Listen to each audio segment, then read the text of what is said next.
there, I'm Carol, Crafty Grandma. Sorry about the delay. Seem to be having some trouble with Facebook. I'm not seeing where it's coming up correctly. So I'm not certain what's going on there. Hopefully you can see me. Not certain. If you can't, then you're not hearing me, so it doesn't matter. But, all right. So in the preview you saw, we're going to be doing a pattern, another pattern from anniescatalog.com.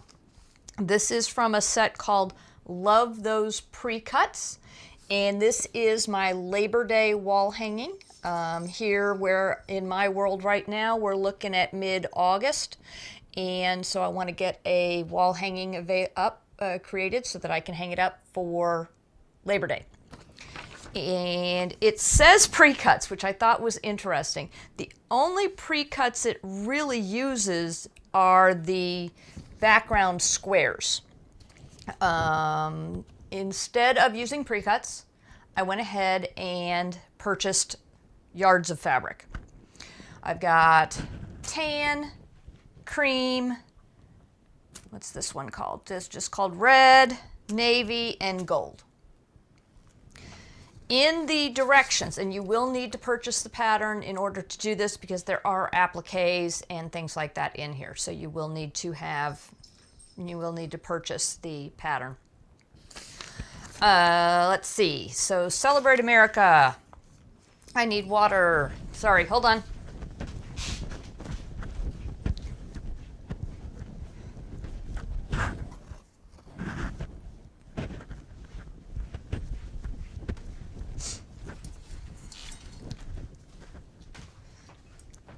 There we go. I'm probably going to be leaving camera to go get more at some point in time because I don't have a lot left. All right. So the materials list is 17 5-inch pre-cut tan squares, 25 5-inch pre-cut cream squares, 3/8 of a yard navy, 1/2 yard red, 1/2 yard gold, 1 1/8 yards backing, which I don't have here because I'm going to use something from my backing stack over there. And I know I'm not going to get to that today, so I didn't see any reason to pull it out. Batting, again, over in my batting stash. Thread, I'm going to have to change my thread on my machine. 2 yards paper-backed fusible web. I have some scrap fusible web and 1 full pack and 1 partially used pack. So hopefully we'll have enough. I've never seen it purchased by the yard. I've always seen it purchased in these packs, so there. Template material, which do I have in here? Did I take out into the other room? Now that I say that. Template material, where is my template material?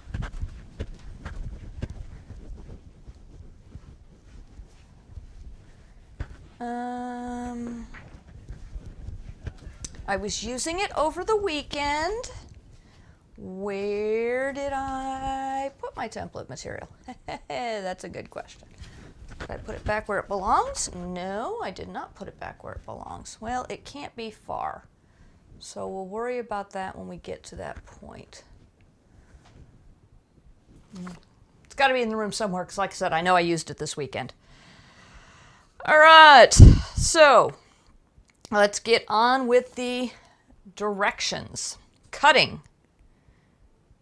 Oh, I did want to mention, since I've purchased this time, I didn't use from a stash, I actually purchased.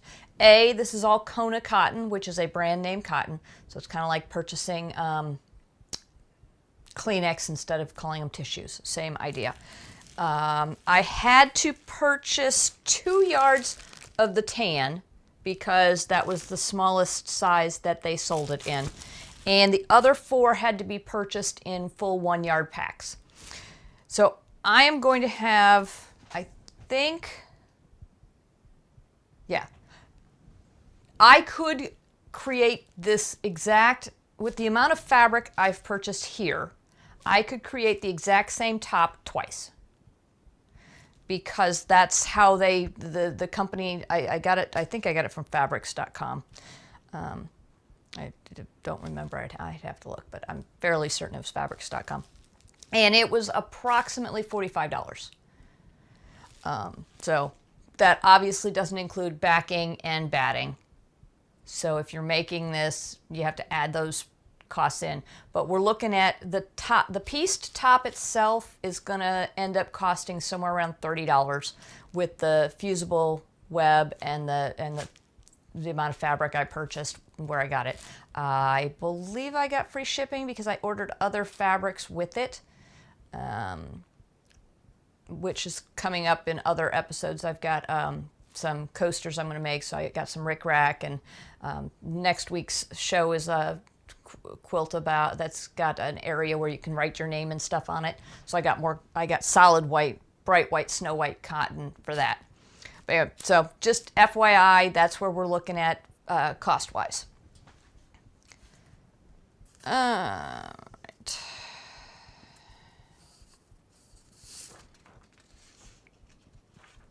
Celebrate America, row 2, large blue star.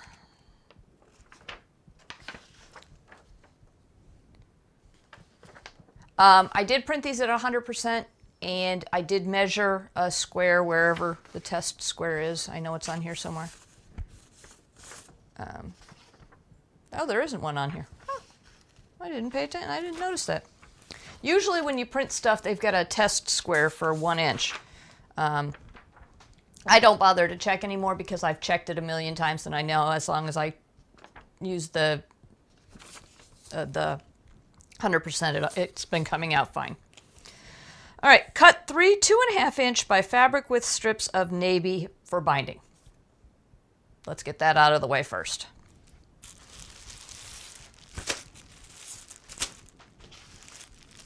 And as you can tell, I did not pre-wash. I do not typically pre-wash my fabric. Some people do. I don't. It's totally up to you as to whether you want to or not.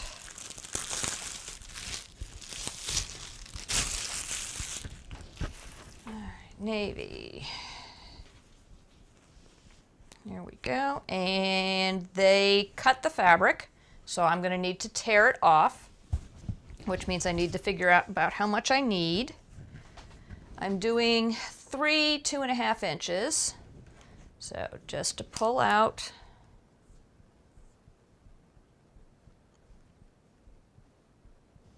make sure I don't do the math wrong. Calculator. 2.5 times 3 is 7.5 inches. And you always want to give yourself at least 1 inch when tearing because it could be off.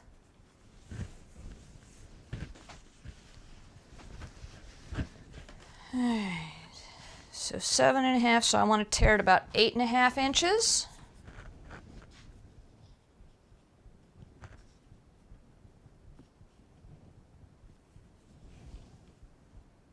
I'm going to tear it 9.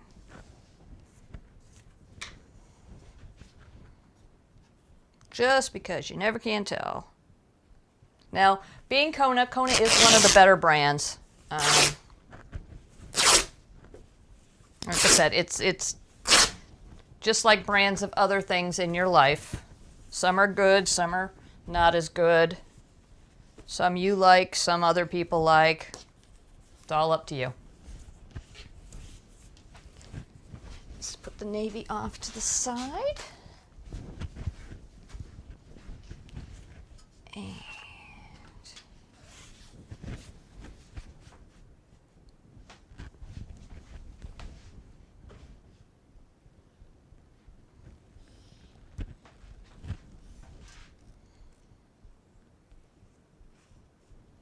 there we go. Fuzzy strings out of the way, and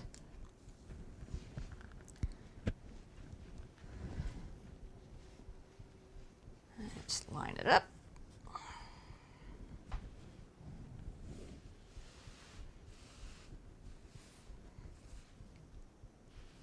And now we're going to keep our fingers crossed that I cut it wide enough because it's really off.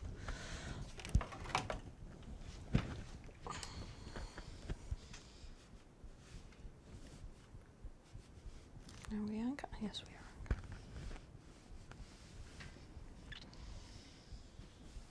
So my iron is one of those that when you set it down, it cools off, or when you leave it up for a period of time, it cools off. So you got to tip it and to turn it, to activate the heating element or whatever you want to call it. So it always takes a few minutes just to get it going again.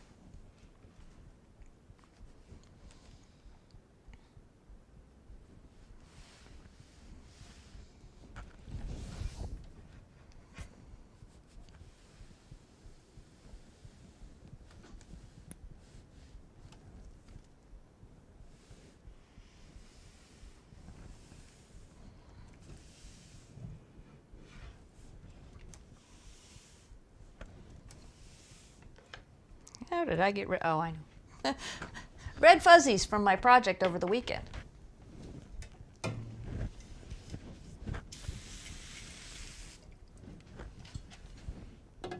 So this is Faultless Premium Luxe Finish Starch.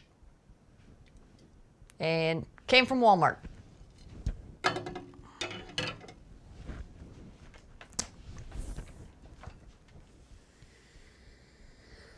There's a book series called Quilters Academy that I have been filming some videos of, and they specifically mentioned that brand name in the videos, so I went ahead and picked it up just to see what it was like. It does give a nice sharp edge. And there are different levels to the Faultless brand. I'm sure that's the same way with all starches. This one happens to be almost the top crispness, and I do like getting nice crisp seams. They make me happy. Okay. Now before I fold this a second time, I want to show y'all something.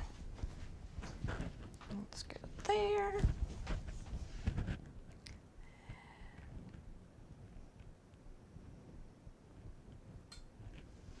All right. Ooh, I look terrible in that with that white in the back. The shirt blends together. Let's not do that. There we go. Okay. So I tore the fabric so that I've got a grain. When you cut the fabric, it cuts all the threads. When you tear it, it doesn't, you don't tear the threads. You just tear along the threads. So this gives me a straight edge of where the threads of the fabric are at. And then I fold it on that grain so that I have that thread that goes all the way along, and it's one continuous thread. And we look at the way the cut came out. So when they cut the fabric, it was not straight of grain, which means potentially when you hang this on your wall, the fabrics, if the grain isn't even, they may shift. So if we sew this piece to a piece of tan fabric, and the tan fabric is on grain, and the blue fabric isn't on grain, they'll compete with each other, and it'll look, it just won't look even on your wall. So that's why we tear the fabric. So we have it folded once. I am going to fold it a second time. If you would like, you can use a longer ruler and cut here. I am 5'1". I don't like reaching over when I'm doing my rotary cutting. I like to be able to keep things in the vicinity of where I'm at. I find that it just allows me better control over the ruler, and the ruler doesn't angle or shift. So I like to fold it over a second time. The catch is, if you fold it over a second time, there's a chance that you're going to get a V shape in your strip. And hopefully we won't have that happen. If we do, though, I'll show you what it looks like. And in this case, it's not going to be a terrible, terrible thing. We're not going to freak out or recut it or anything like that, because this is going to be the binding. And so I'm okay with it not being 100% online. I have steam on because I was doing something over the weekend that needed steam.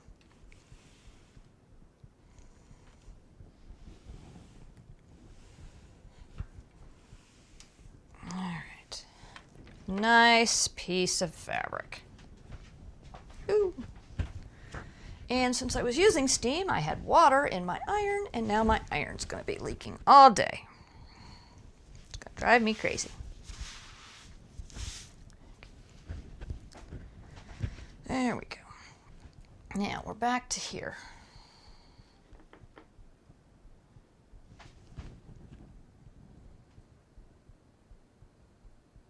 Yeah, that other camera looks like crap.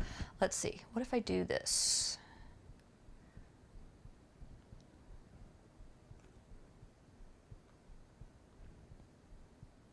No, wait. Get out of the way. Edit. There we go. See, I had one of these all set up, and then I didn't realize how bad the lighting was going to be. Okay, there we go. So now we have our fabric. We have it nicely pressed. Nice sharp edges, all that good stuff. And we take my go-to ruler. This ruler is 4 inches wide by 14 inches high. I use it to cut anything and everything I can. If I have to go to a bigger ruler, I do. If I have to use a square one, I do. But this is the ruler I prefer to use whenever I can. So trim off the torn edge.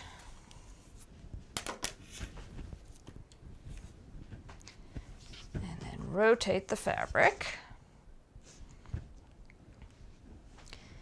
And did it say 2.5 inch strips or 2 1/4? 2.5. This is going to have 2.5 inch binding.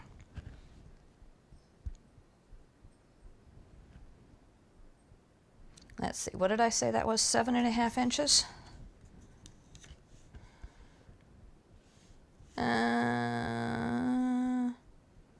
So because of the cut edge, we're going to be right at 7.5. So it was a good thing I cut 9 instead of 8.5 like I originally was going to. All right.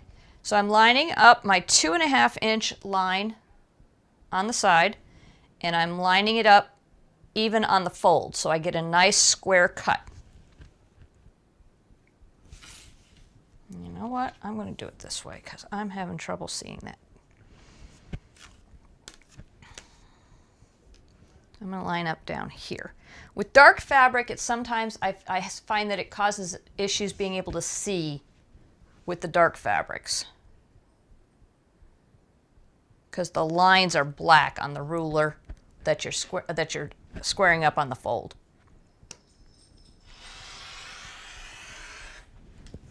All right, now let's see. Do we have a straight line? It's a little off. Let me show you what I mean. Give me just a minute.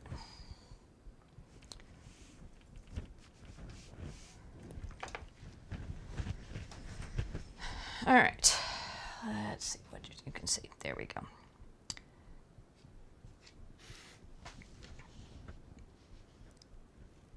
So my fold, or my squaring up of the line, was a little bit off. Where the fold is, it touches the yellow line. And as we go along, you can kind of see just a little bit. It starts to get away from the yellow line. And the further along we go, the further away it gets. And it does something similar going this way. And that's a V. That's called cutting it with a V. Two things could have happened. One, it was the way I folded it. And that's why a lot of people don't like to do the second fold. Or it was the way that I lined it up. So here you can see with that first fold, it's fine. It's the same distance. So it was something with the way I did the second fold, and I'm not terribly concerned about it, because it's not so much that it's going to cause major issues. Again, because it's the binding, it's going to be fine. So we need 3 strips. We have 1.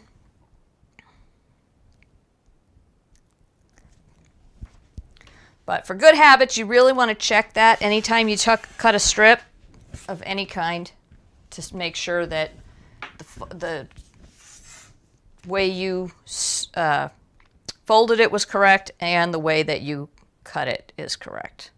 Because you want a nice square. When you're cutting it to join into something else, you want to have nice square pieces to work with. And then, like I said, I think, yeah, just the top there. So I am going to cut off.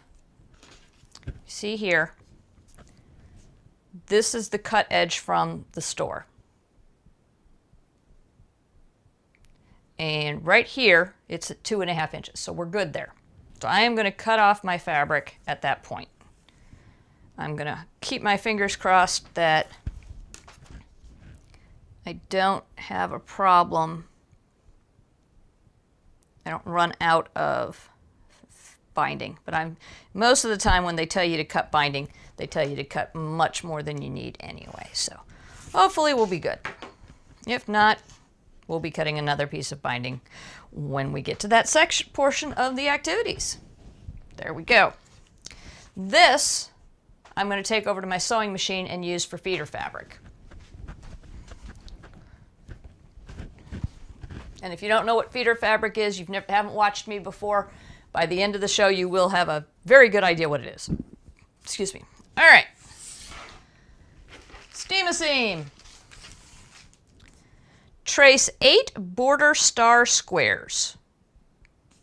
All right, border star squares. Border star squares. There it is.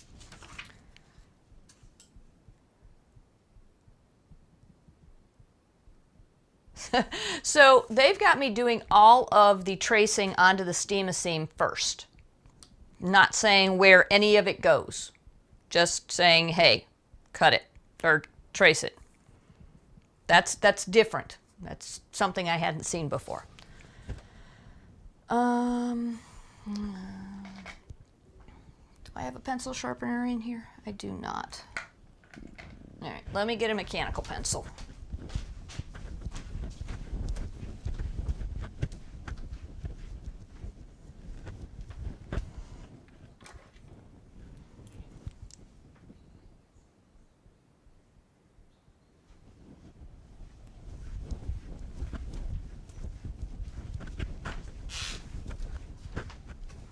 There we go. Mechanical pencil. Trace 8 border star squares. Border square. No, it does say border star squares. So I'm doing the squares. Oh, yeah, it is.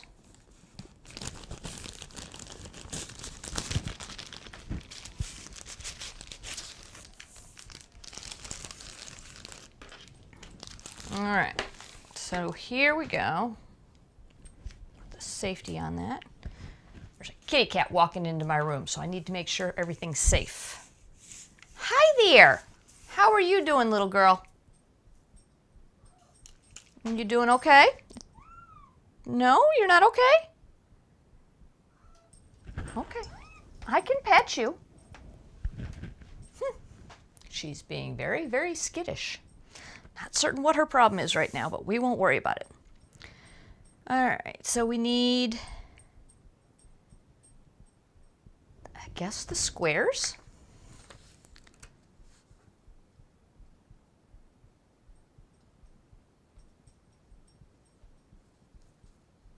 Maybe both. Because it doesn't tell me anywhere else to cut Fuse waves and one each small and large star to wrong side of solid red. Okay. Hey, Talia. Hey, baby. Okay. Now you want to be petted. I was going to pet you before and you didn't want it. Now you do. So you take the tracing paper.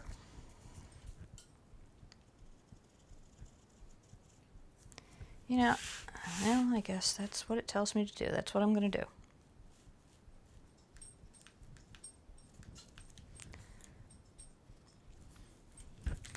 So the square is out of blue, and the star is going to be out of white, or not white, cream or tan, whichever, because we don't actually have any white in this. Yes, darling. You're a good girl.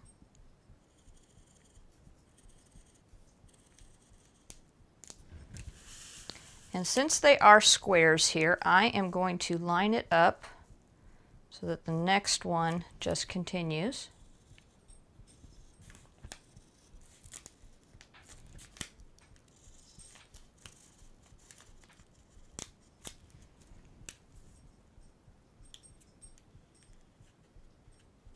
I can't believe this is right.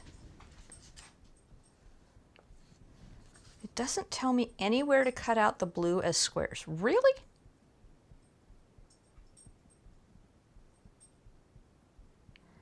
Oh.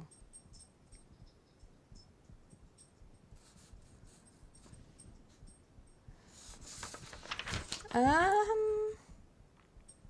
right. So here's the thing. Here's what I wasn't paying attention to when I read it initially. This, we actually cut the star out of the blue fabric, and it's like a peekaboo window onto the fabric below. So this now makes much more sense to me. But it took me multiple times of reading that to understand what it was. Because the pattern, here, it just says cut as per instructions. And the instructions say trace 8 border star squares. Wasn't fully grasping what was going on there. Now I'm understanding.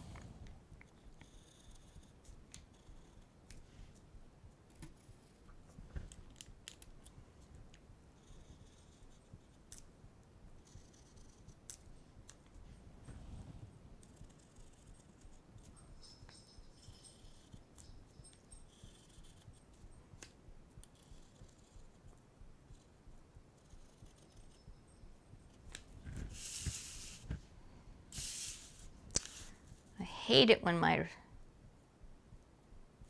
this comes with the fold in it. Usually happens when I buy it online. If I don't buy it online, I don't have a problem. But usually when I buy it online, at some point it's been folded in the mail. And so it gets kind of like, I guess wrinkled isn't the right word because it's not actually wrinkled. There's just a pop in it where or a roll, or I don't know, something like that.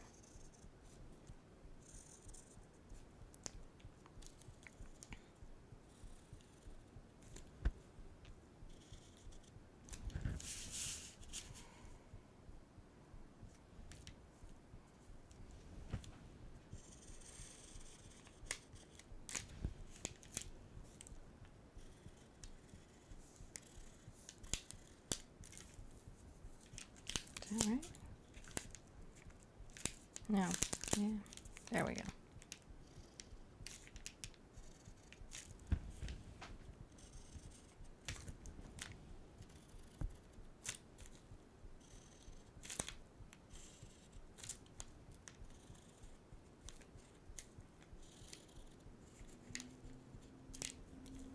And I may change my mind as we go along with this and actually cut out squares.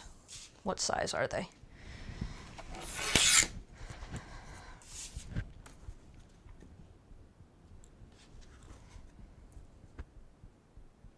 They're 3 inches square.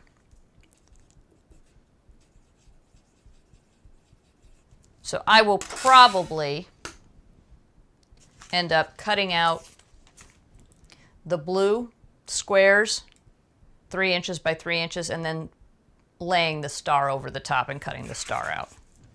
But I'm going to have to figure that out, because I need the outside to be the sticky part and the inside to not be sticky.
Okay, let's see. Can I get my last one in here? Ooh, just barely. Excellent.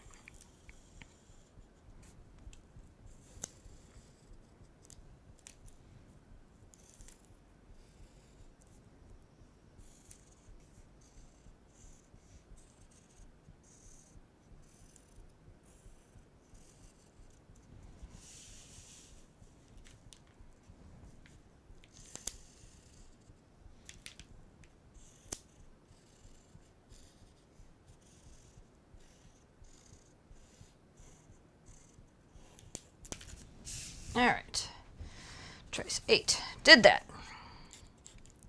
3 large stars, okay, large, that's a large, but it specifically says blue. Why does it say blue?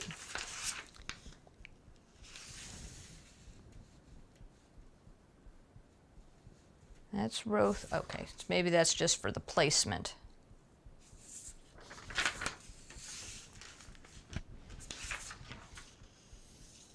There we go. This is a placement guide. Got it.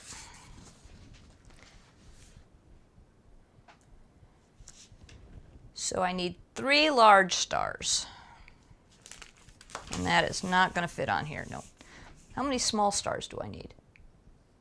4 small stars. Let's get the 4 small stars on here.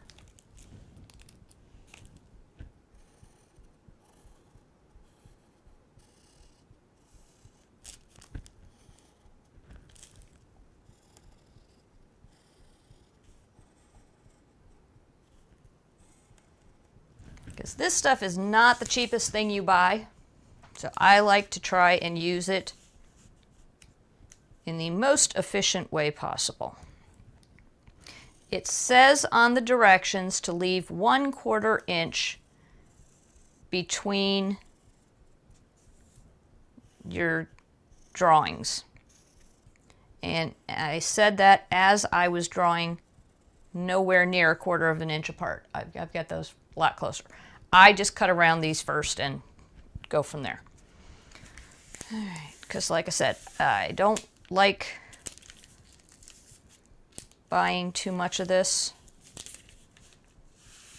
And I'm guessing that since it said something about buying it by the yard, that there is a cheaper way to buy it than I do. But I just go on Amazon and buy it. Now, I do normally buy it in multi-packs, so I get more than 1 pack at a time. But if there's a buy the yard way, I might need to look into doing that.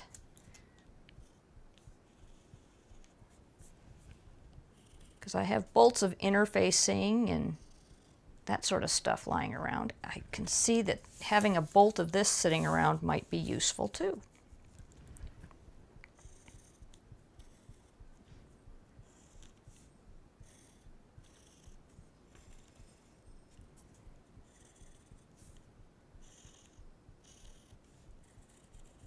Okay, 3 large stars, 4 small stars.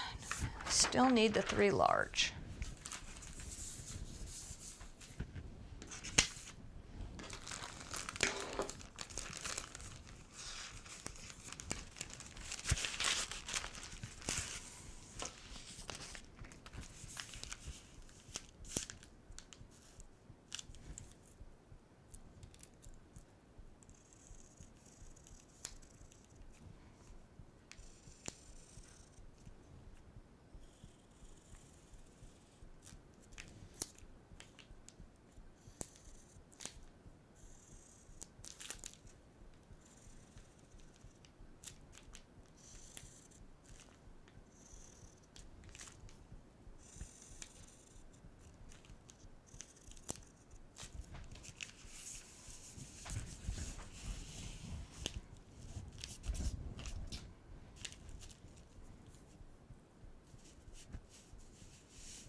That's 2.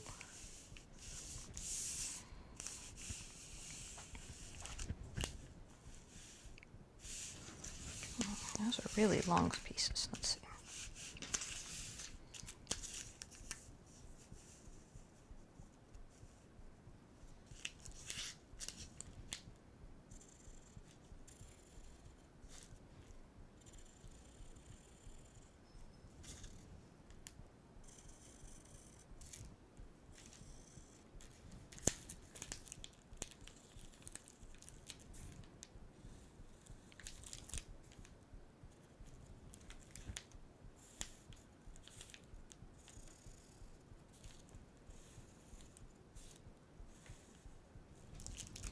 All right, 3 large stars.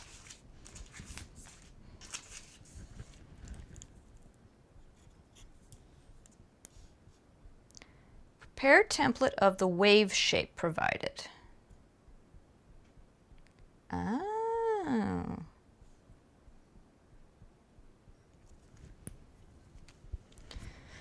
Trace 3.5 wave shapes end to end on the paper side and along the length of the paper-backed fusible web. Repeat to trace 4 35-inch long wave shapes.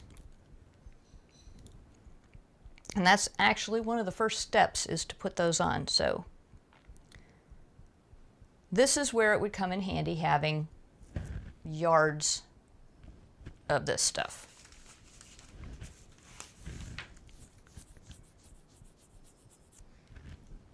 And I'm not going to have 35 inches. Oh, 4 35-inch long. Wow. Wow. That's a lot.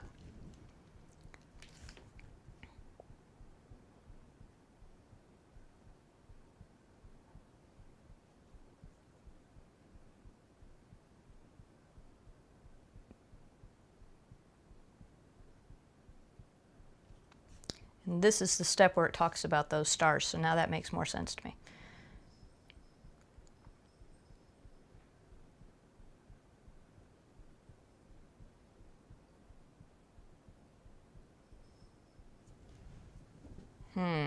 Let's see, what's going to be the best way to do this?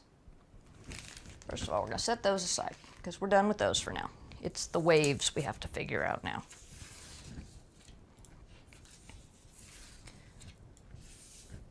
So here's the wave.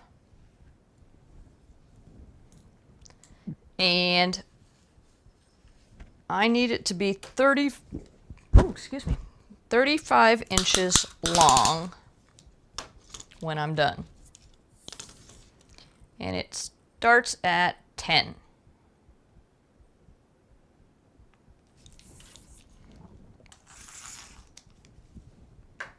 So I need 3.5 of those 4 times, which means 12, 13, 14. I need 14 of those waves. Oh, and I forgot. I usually remember to tell you at the beginning. This stuff can be printed on. So if you want, you can print this piece of paper onto this stuff. Just keep in mind, if you print this, you're going to get 1 copy of this. And as we just determined, we need 14 of these. So, not certain how useful that would be, but there you go.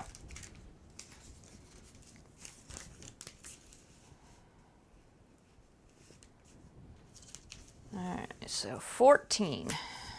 I need 14. And what I can do is I can draw these and do 1, and then when I put it on the fabric, I'll put them edge to edge to edge to edge to edge, so that we'll have 1 continuous strip. Well, almost 1 continuous strip.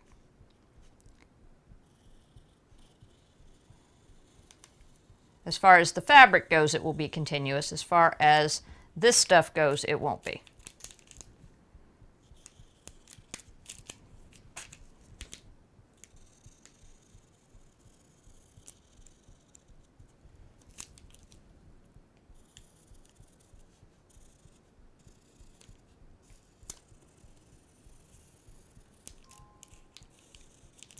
Yep, my watch wants me to move. It says you've been standing still too long.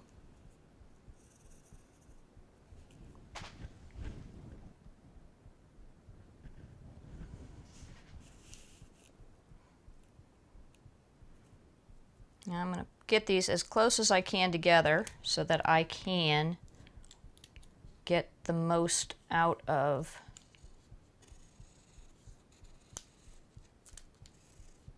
the interface or fusible web.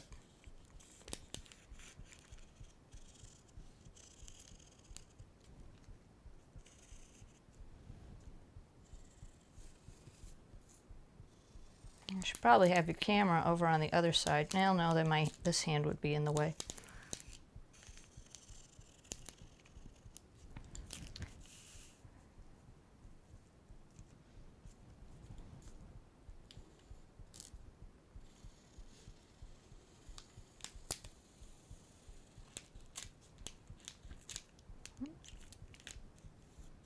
Okay, where's my line?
So it looks like I'm going to be able to get 7 waves on one piece.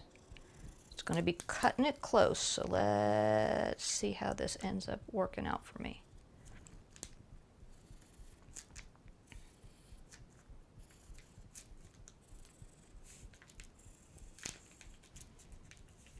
Don't move.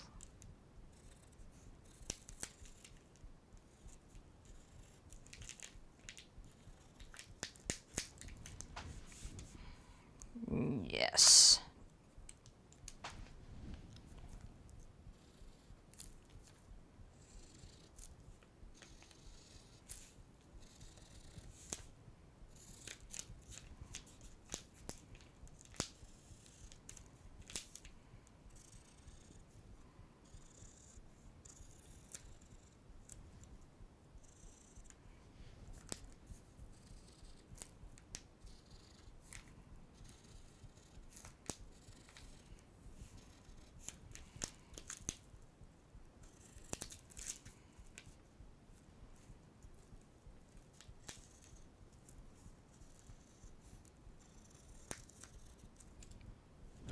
Look how lovely my, there we go.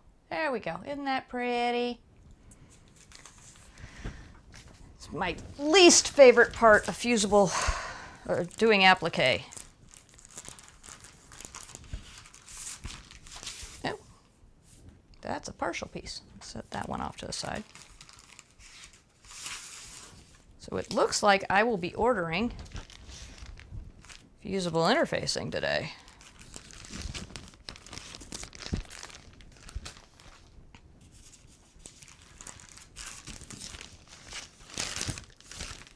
Gonna guess this is, I'm gonna be using all of this up here.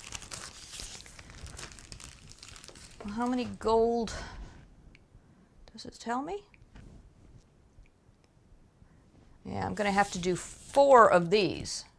So hopefully I'm gonna have enough to even get done. Wow. It's gonna be tight.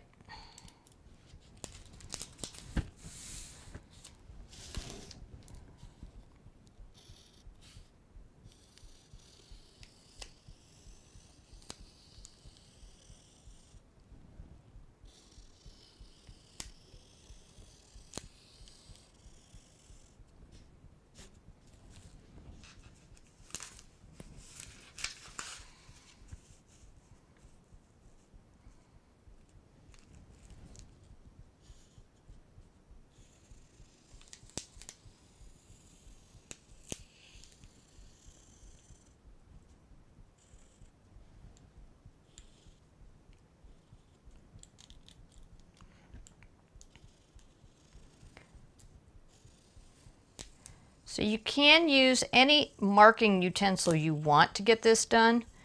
I am using a pencil, obviously. And in the past, I have used a Sharpie.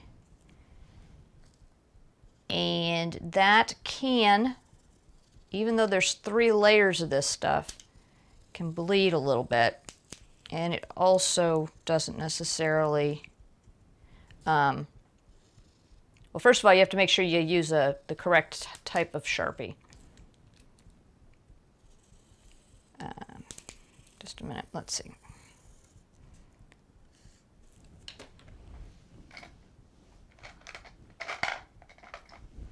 So this is a ultra fine tip.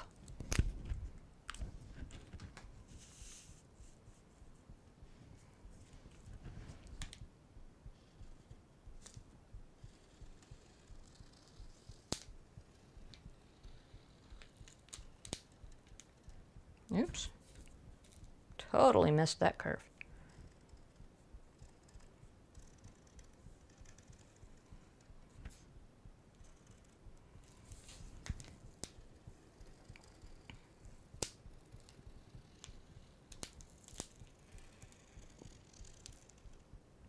And now when you cut these, you need to make sure, just like with the pencil, that you cut on the inside. If you're using a different size Sharpie, one of the wider Sharpies, you want to just make sure your lines are as straight and even as you can, or because you don't, what you don't want is to get the shape totally out of whack.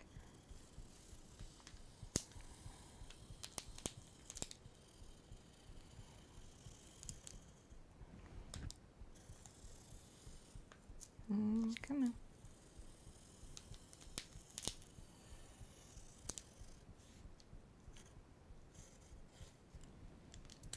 One, two, three, four, five. I need two more.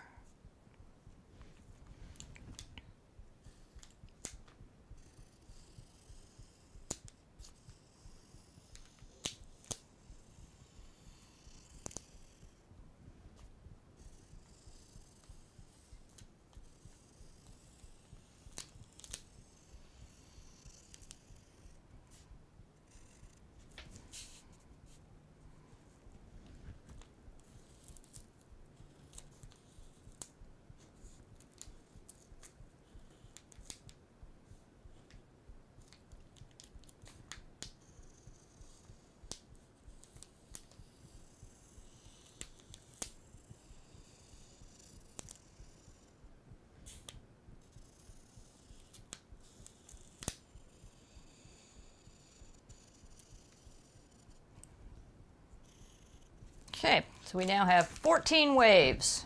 There we go. Set that aside. So I'm not certain why it says prepare a template of. I just copied it. I guess if you wanted to, you could use the template and actually make it 35 inches long.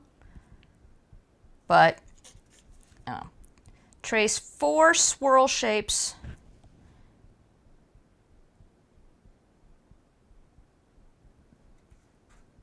Because we need 4. Okay. So then there's 4 swirls.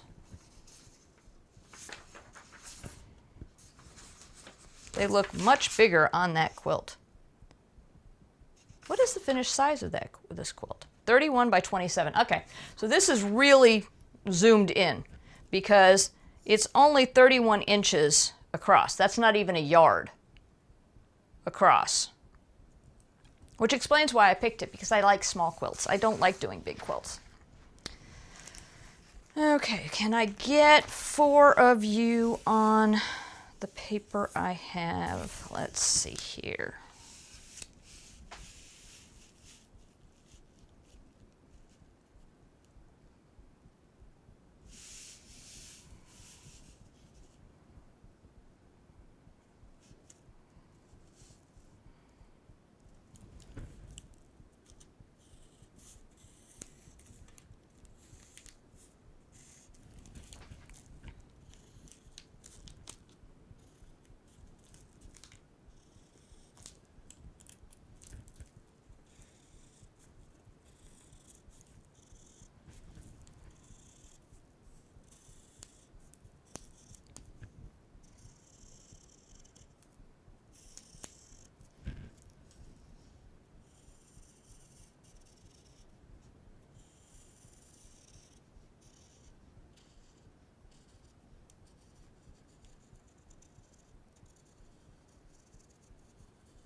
There's one.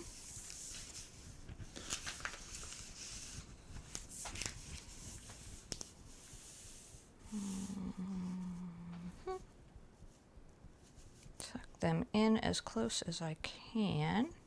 Nope, that's too far. There we go.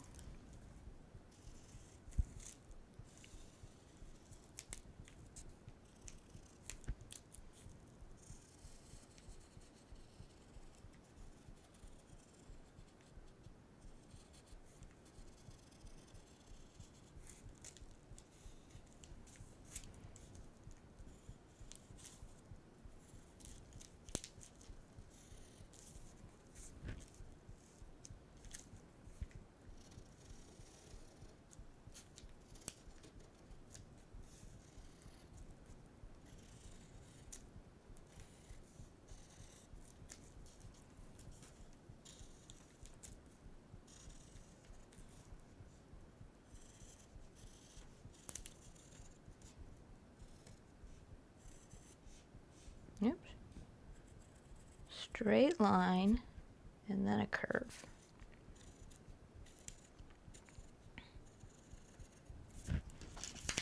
There's two. I can't get a third.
Three, and then this gets tucked in. No, how did I tuck that in? Ah, like that.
All right, so we have all of the pieces. Now something dawned on me as I was drawing them. That's what I was afraid of.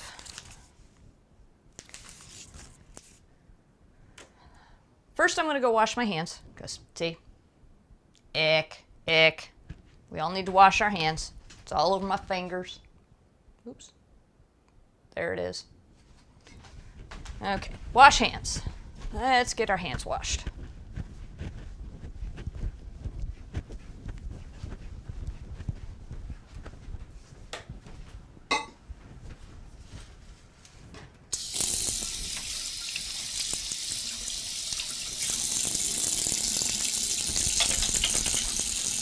Yep, that's the soap. All sudsy.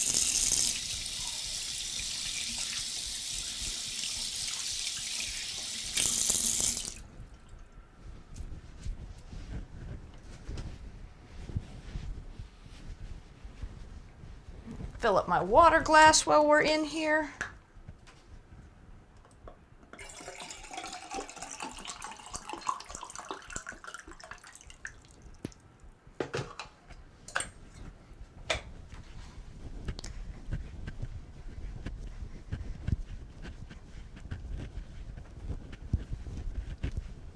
All right, all better. Deep. All better. Now I'm not going to get dirt all over my pretty fabric. So here's my oh, that camera's not working. Let's see. If I do that, does it pop back in? Nope, still empty.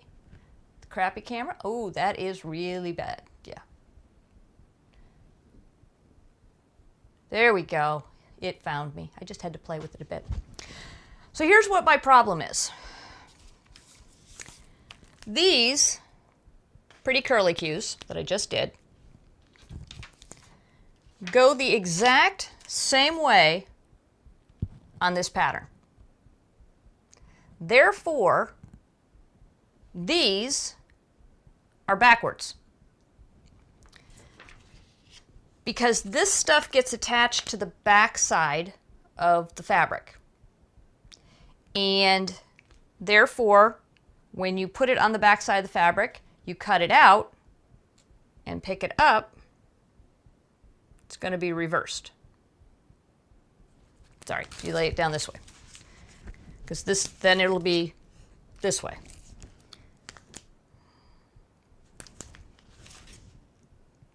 I think it's all going to be backwards. We'll find out. I've had this problem with Annie's patterns before, where they don't mirror the designs that they have you trace. So that's what made me think of it. I've had this, like I said, I've had this happen to me in the past. It may be that everything is reversed. I don't know. Oh, I still need that pencil. I don't know why I put that away. All right, so we did that. Cut out all shapes, leaving a margin around outside edge. That's not really going to happen. My paper scissors.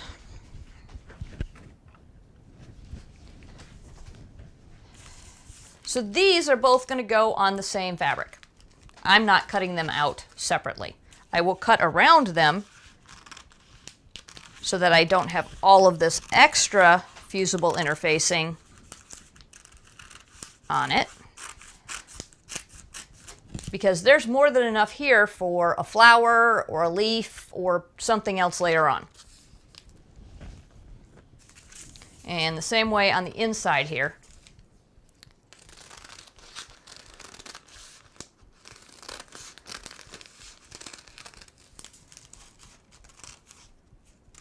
Actually, I am going to cut it out because it gives me more extra paper.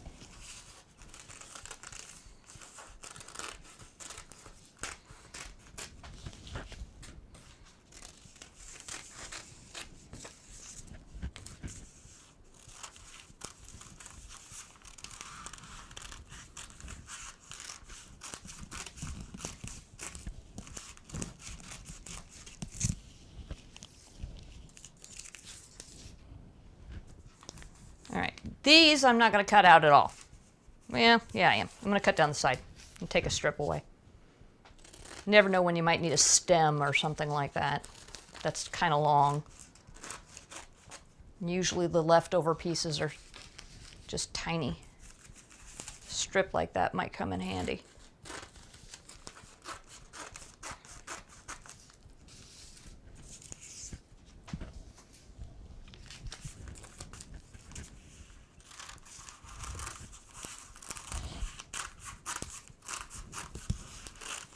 All right, and the small star, large stars, there's two of one color and one of another. So I'm going to cut out one of these and leave the other two there, because two of them are going to be blue, one's going to be red.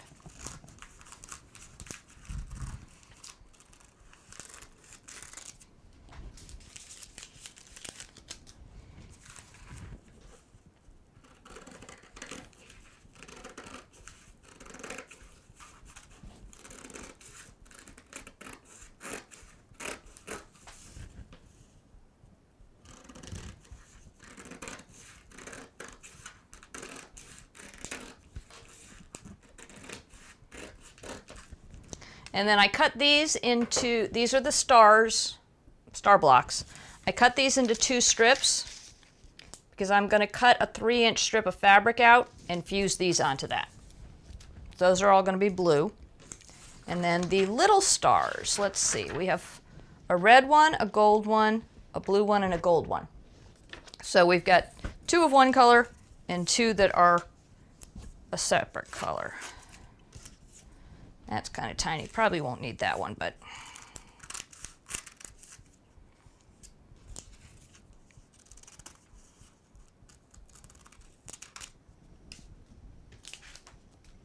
all right. Templates are all done.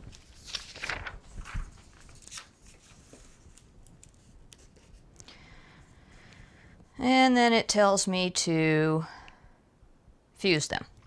So before I do that, dawned on me, this calls for 5.5 or 5-inch pre-cut squares, and I don't have 5-inch pre-cut squares. I bought yards of fabric, so I do need to produce the 5-inch fabric. If you have charm packs that you've found that are 5 inches wide, use those. Like I said, just bought the fabric because where I was looking, they didn't have any charm packs in the colors I wanted. So let's get all of this extra put away.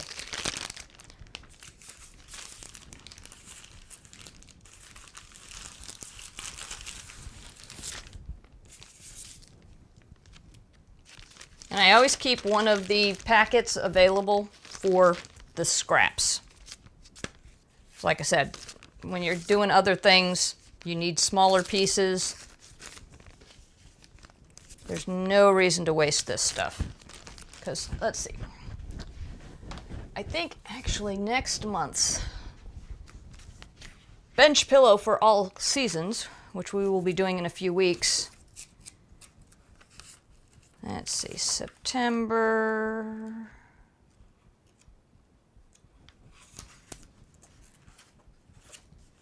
No, I just did September, so it's October. There's letters. Wow, there's not too much applique in next month. Just a couple of letters. And then there's leaves for Thanksgiving. And then there's a bunch of circles and leaves and stuff for December. So yeah, I'm going to be doing most of the designs in this book have applique of some sort. There we go. All right, so we got that out of the way. Now we're going to put this back out of the way.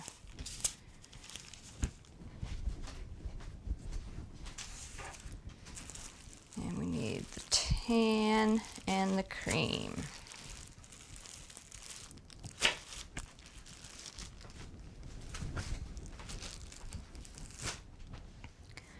So tan, I only need 17.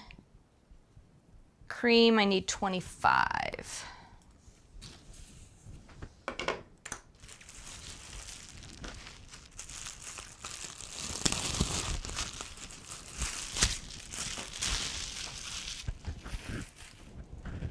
So we get to do math again.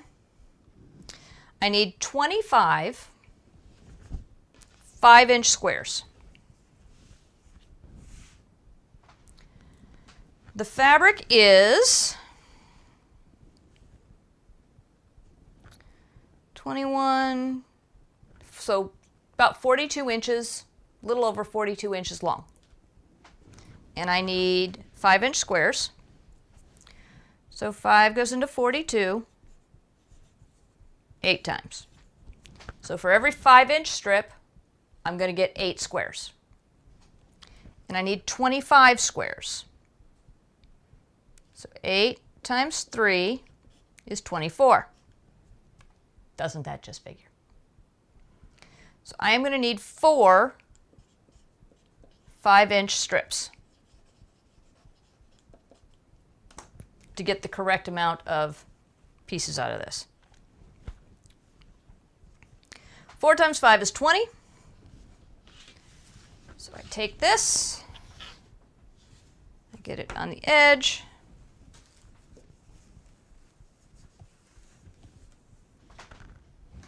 And I am, because we already know that this company, whether it's the way the bolt comes or whatever, we had a 2-inch variance, and I need 20 inches. I'm going to I'm going to tear at 22, just to make sure I have enough. Is this a yard? Yeah, it's a little bit over a yard, but a couple and yeah, it's about an inch more than a yard.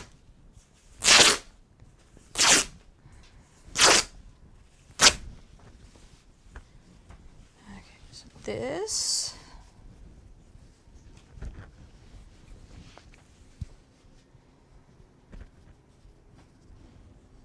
There we go.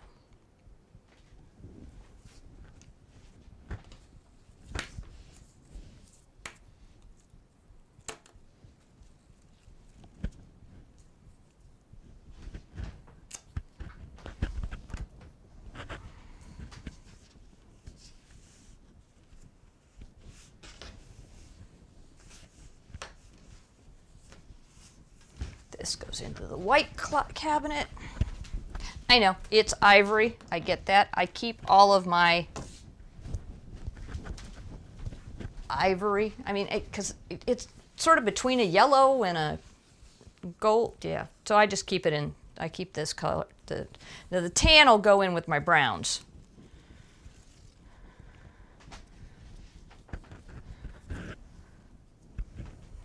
Okay.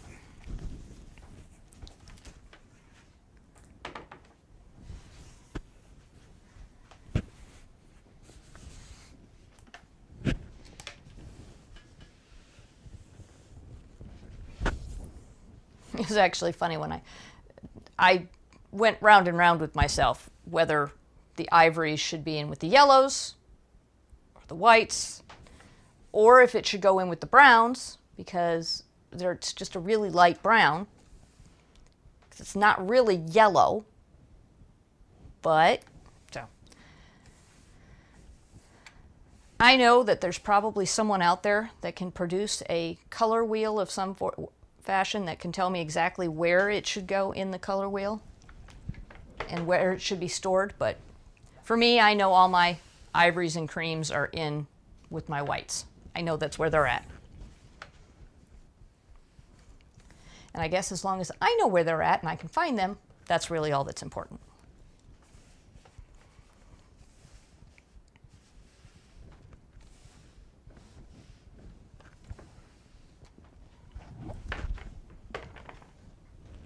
Another thread is trying to escape. All right.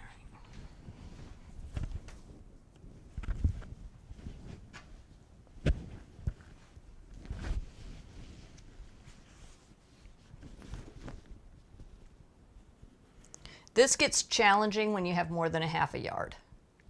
And a half a yard is 18 inches if you, yeah, because 36 inches is a yard.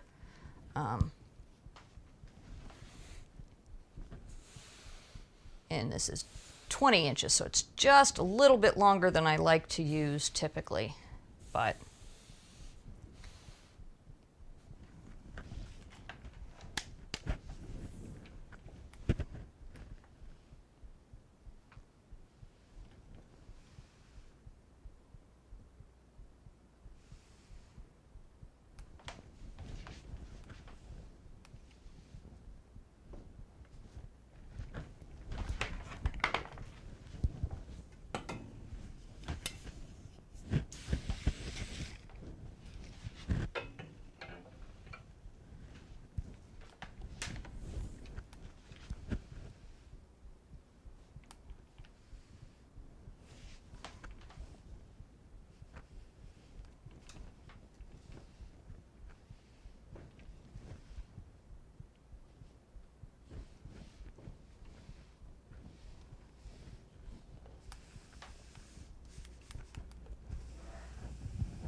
Sorry, thought I heard a kitty cat doing something they weren't supposed to do.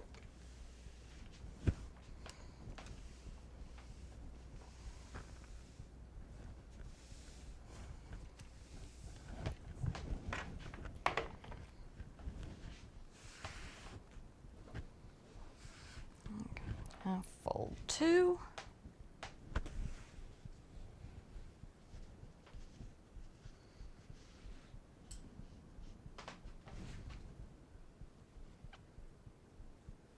It's not as straight as I want it to be. Phooey.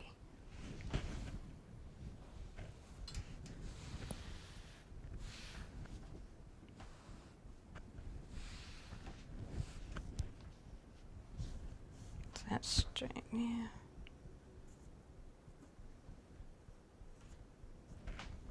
Okay, let's redo this.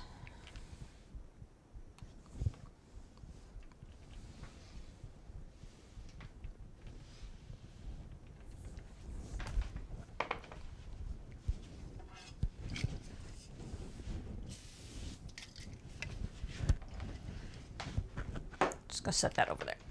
It's easier.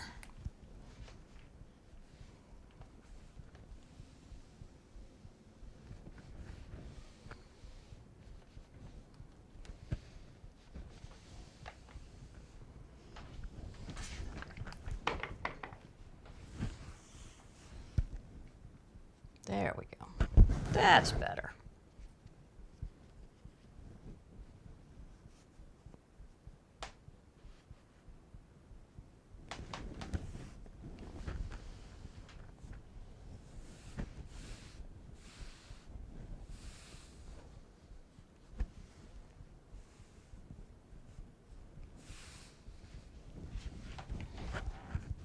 Forgot where I put it.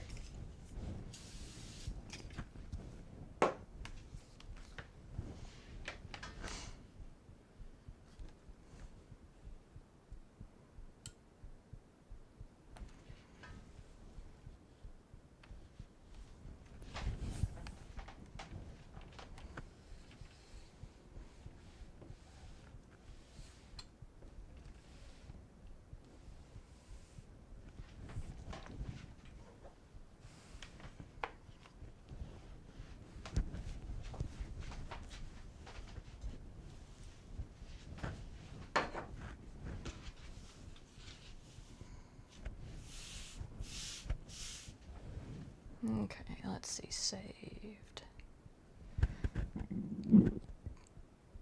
That one. Yes. There we go. So now we have our fabric all nicely pressed. We've got our torn edge over here.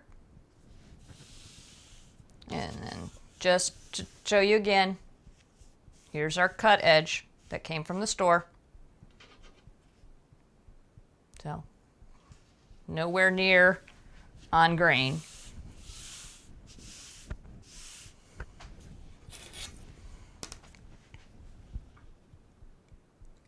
Line it up as close as you can to the torn edge and keeping it squared up with the fold.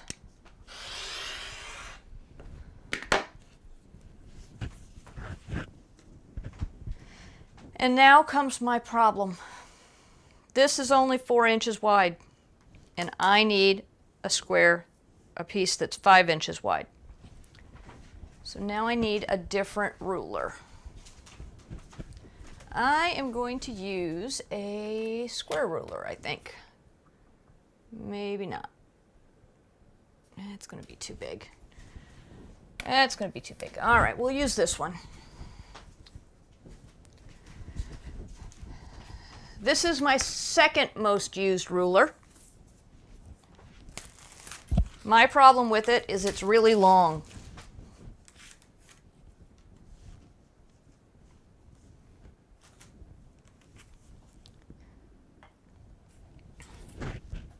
Forgot to turn the fabric, rotate the fabric,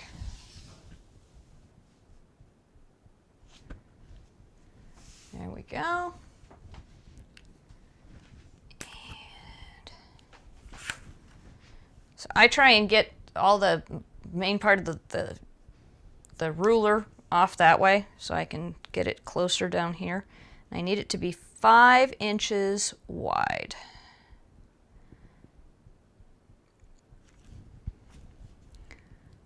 So lining up both on the cut edge and the folded edge.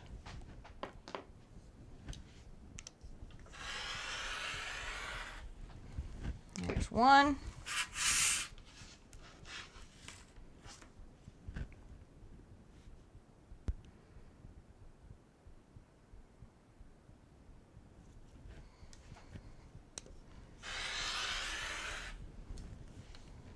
There's 2.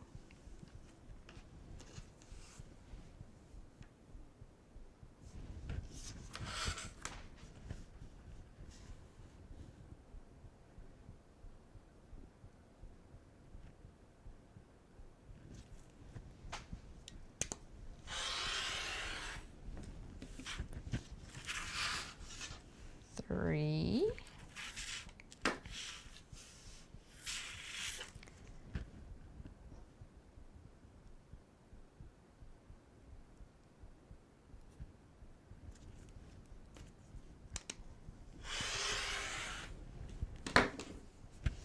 And 4.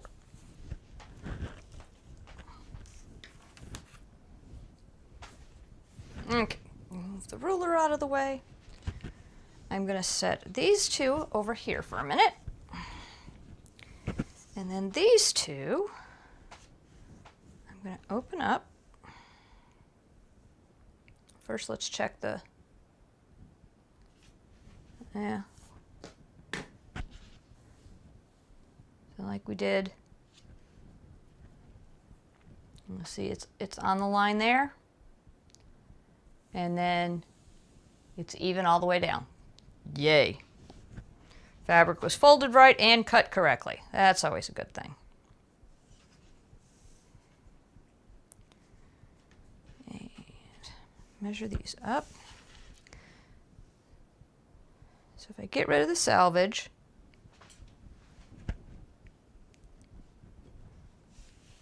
I said I would get 8 5-inch squares out of each piece.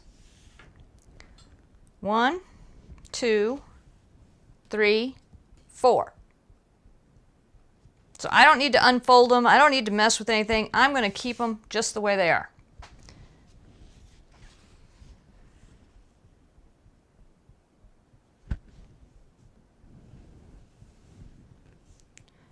Amazon's here.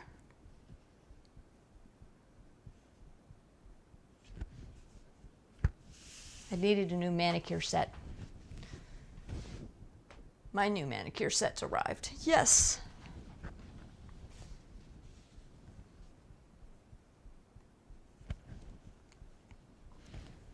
Now you do not have to do this. You can cut all of your fabric individually, each of your squares individually. It is totally up to you. This one is being challenging.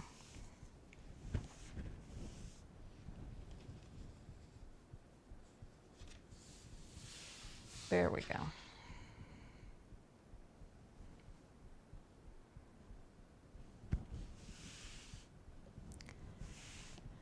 All right, so I have a newer blade in my rotary cutter. I know I do. And I'm going to start on this side because this is where my salvages are. And I am just going to put my ruler and make sure, no, you can't see any of that.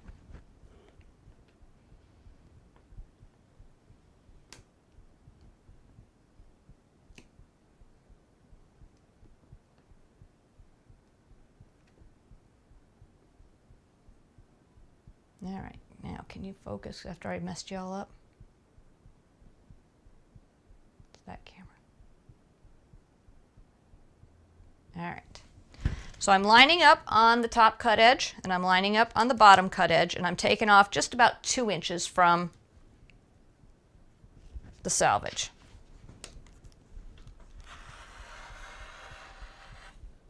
And because I have a nice sharp brand new blade, I went through all of those layers at once.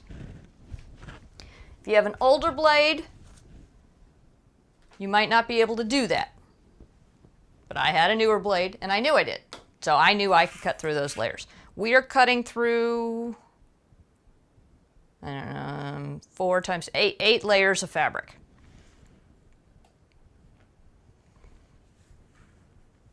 So remember, square it up. Actually, I have an even better idea.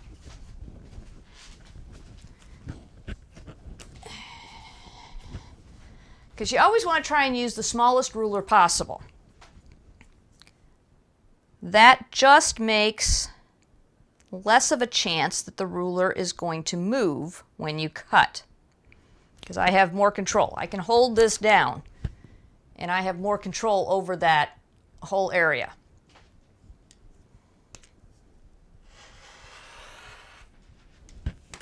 Okay, so there's 8.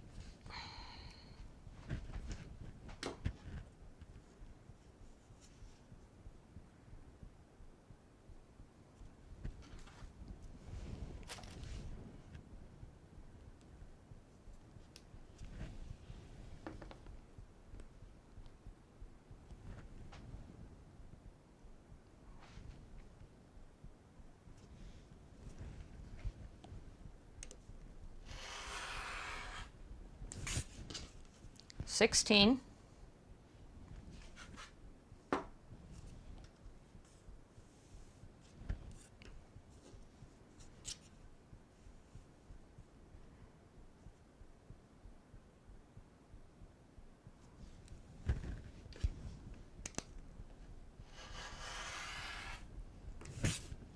$24.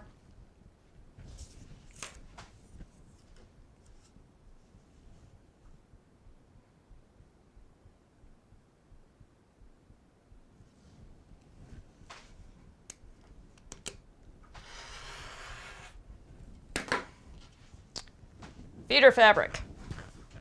Later. Okay, so now we have 32 5-inch squares. I only need 25.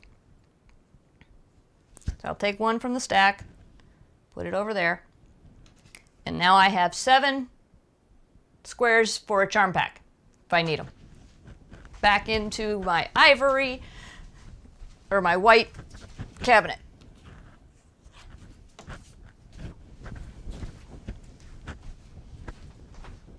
Okay, I've got a whole bunch of rulers out now. Now we gotta do this again, but not nearly as many. So I need 17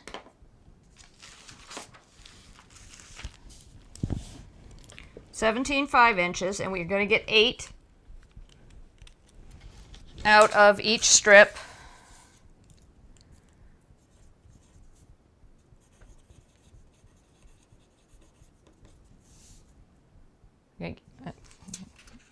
Okay, 8 per strip. We need 17. So now we need 3 strips.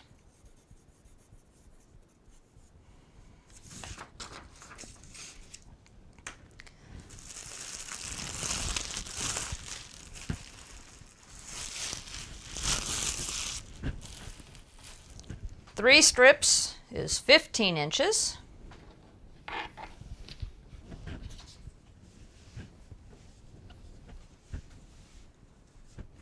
Again, because we know how this has been coming out,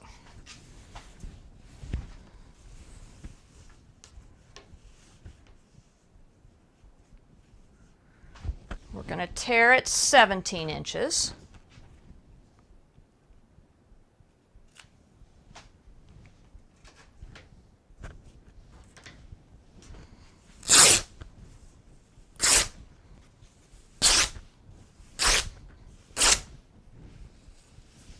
And then put away all this extra fabric. Like I said, they made me buy the tan. The smallest amount of tan they would let me buy was 2 yards instead of 1. The other 3 fabrics, 1, 2, 3, 4 fabrics, they let me buy a yard of. But for whatever reason, the minimum order quantity for tan was 2 yards. So 2 yards it was. And then, like I said, my tan is going to go in my brown cabinet.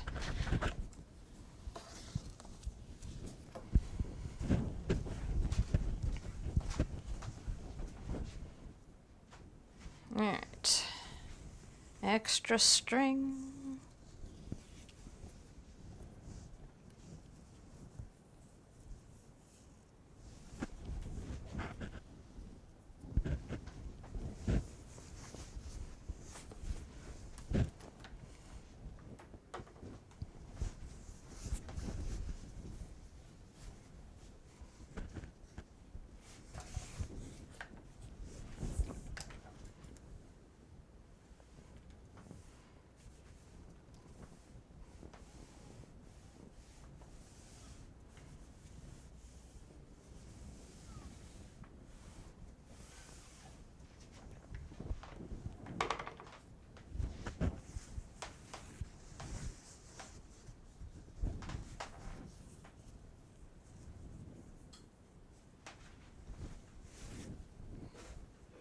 Oops.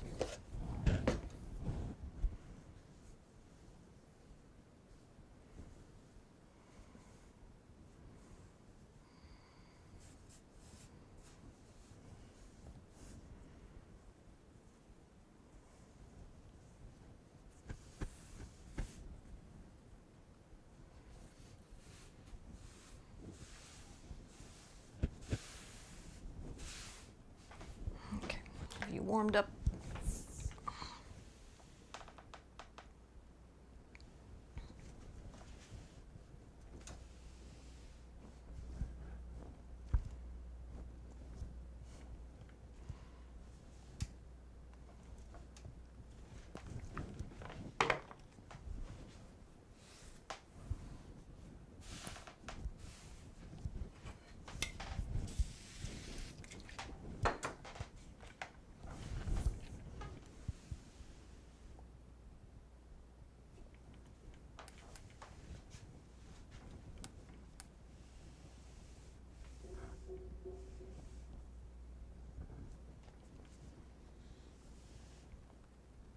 Garbage trucks are being really loud today.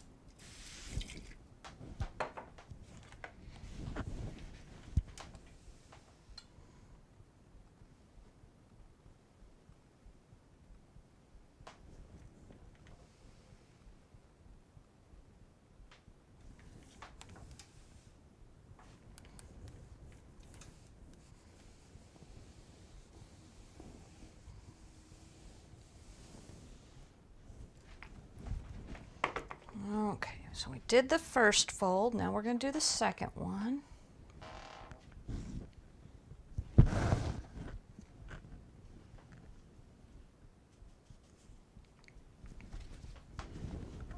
Again, making sure that the grain is all even on the fold.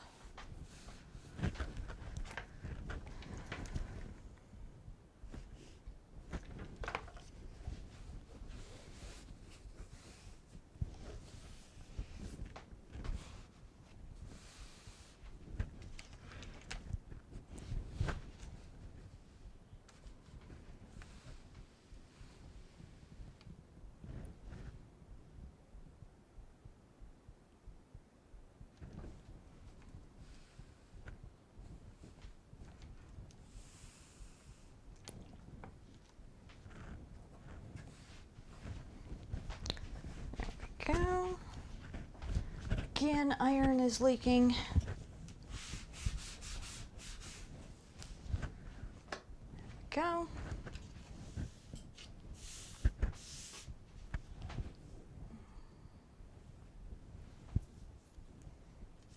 And we've got our cut edge from the store.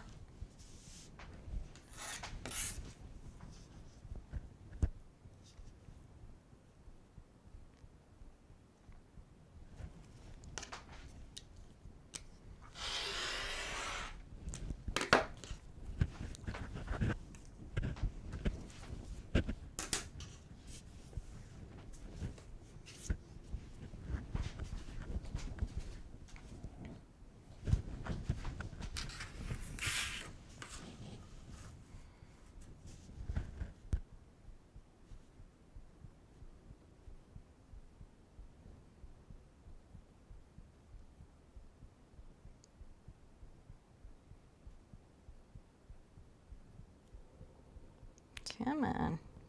All right, so I didn't cut that very straight.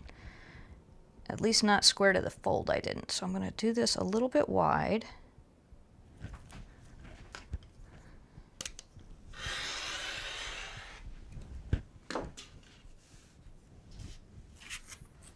Nope. And now let's square this up better.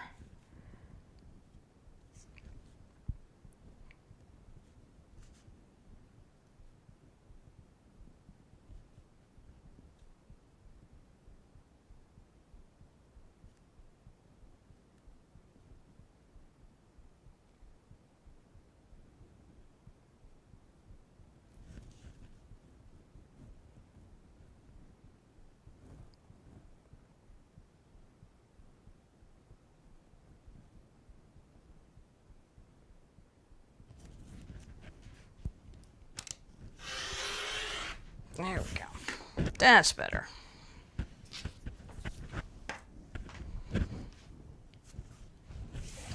There's one.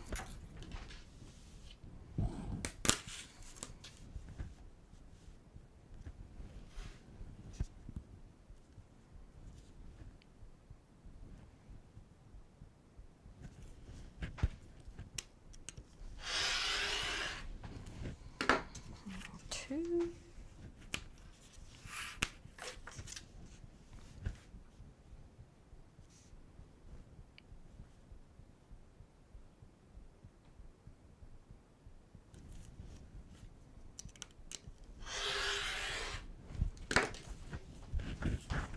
Okay.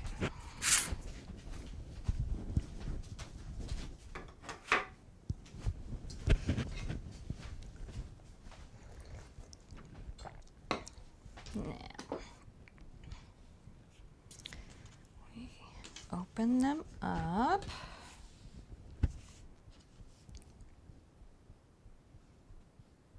Yep, excellent.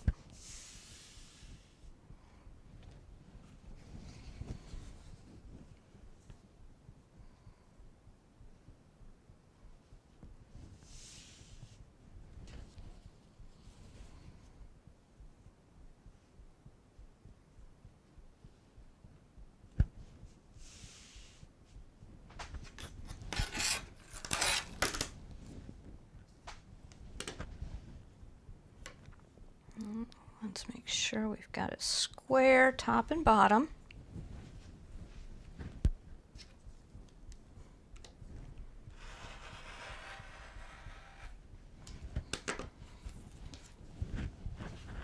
Salvage is gone.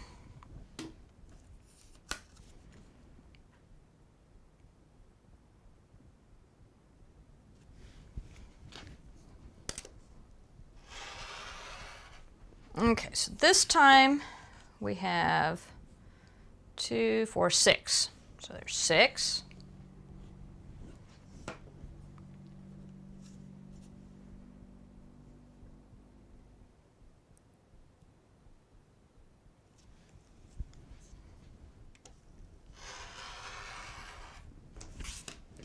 $12.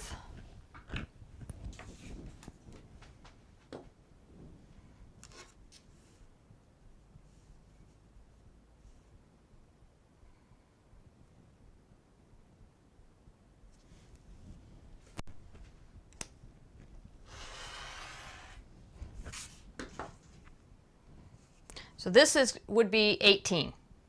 I don't need 18, I need 17. So I'm going to take one away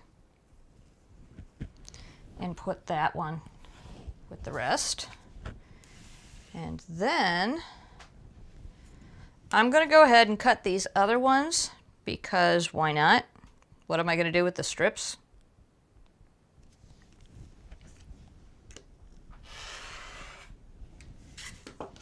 So I have 6, I have 7 of these to use somewhere else later on.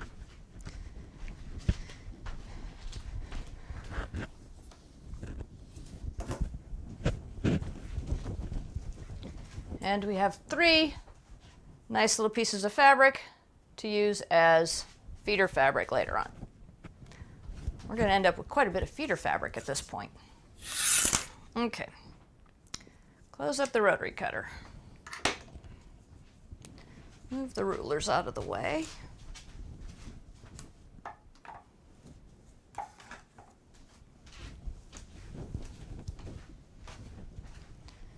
And here we go. All right. So now I got to figure out where I'm at. Where are we at time-wise? So we've been doing this for almost 2 hours now, and we're still just prepping. Just keep that in mind. Not all of quilting is sitting at the sewing machine and just sewing and sewing and sewing. You've got lots of steps to do between that. So we're going to do our fusing, and it just says, follow manufacturer's instructions and fuse border star squares. We're doing the border star squares. Okay, so that's that 3-inch strip. So putting the ruler away as normal with me was wrong.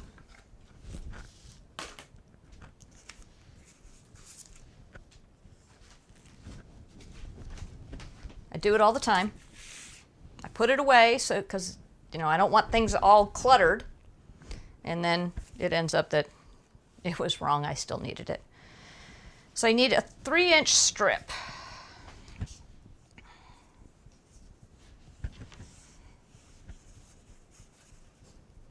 And since this fabric was torn once already, because I tore it when I did the binding strips, I can do like 3.5 inches. Because I know it's going to be square. And I still want a little bit of leeway so that I can play with it a little bit, but I don't have to give it that full inch like I did when I tore off a cut end.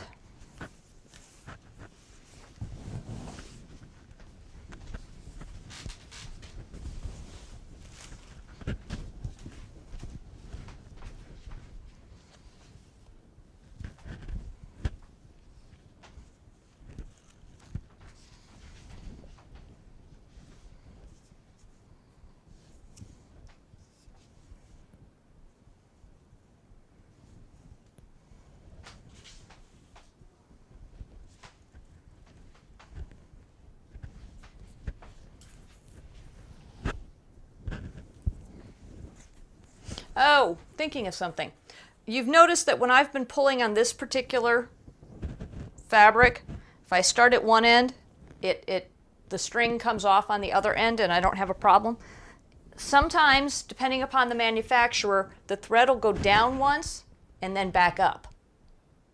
So depending on the manufacturer of your fabric, you may not be able to do like I've been doing. You may have to cut it at one end or another.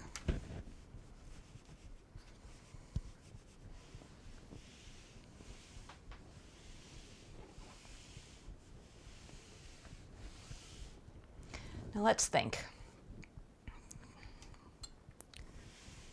Should I have done 2 strips? I'm not always thinking. No, I should be fine. There's only 8 of them, so it should be fine.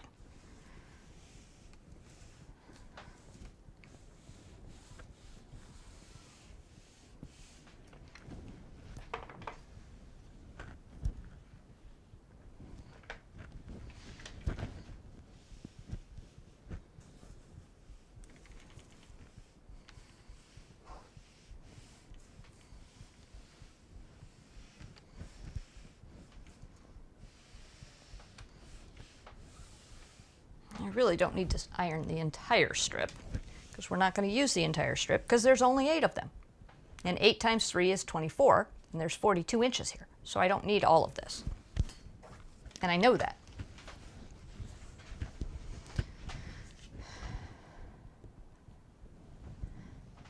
Oops, sorry. Nope, not that one. That one. Nope, that's not right. That's that bright white one.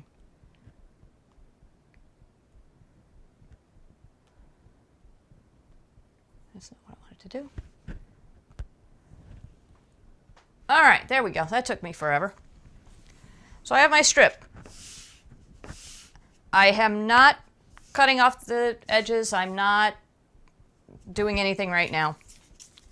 What I am going to do is I'm going to cut these, now that I think, more that I think about it, I'm going to cut these into individual pieces. No, that's not going to work either. I'm just afraid they're not exactly 3 inches wide, because when I drew them,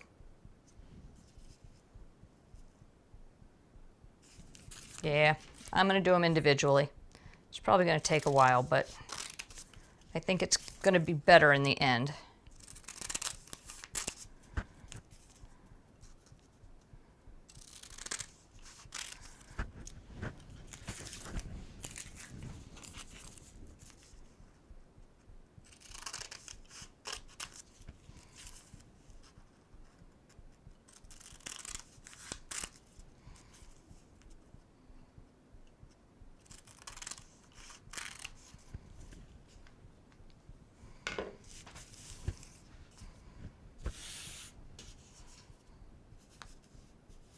Actually, that ruler's not what I'm going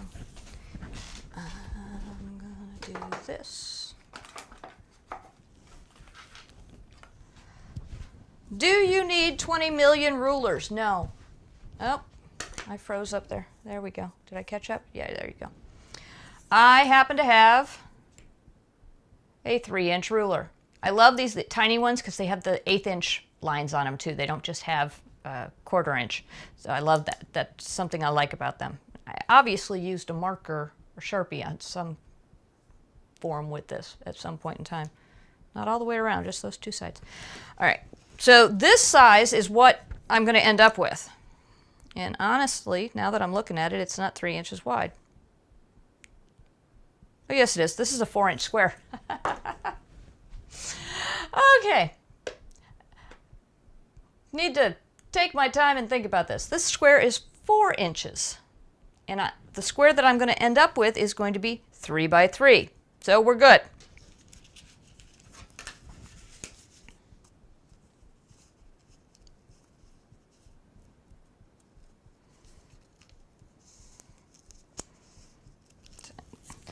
So you want to take off the paper. Here's the problem.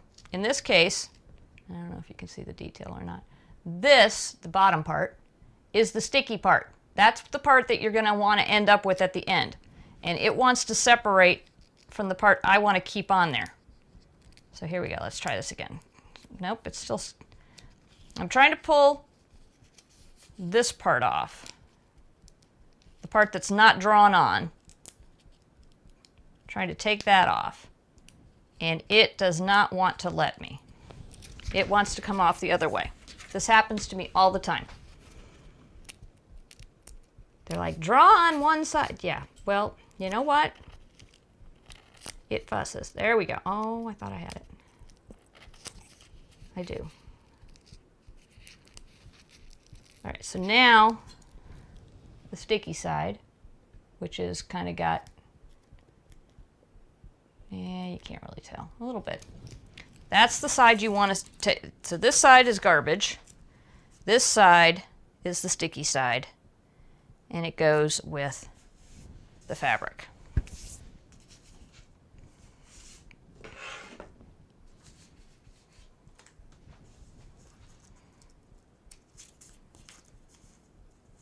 And since it was all on the same piece of fusible interfacing the whole way down, I'm going to have the same problem all the way down, because usually it's a specific piece that does it to me.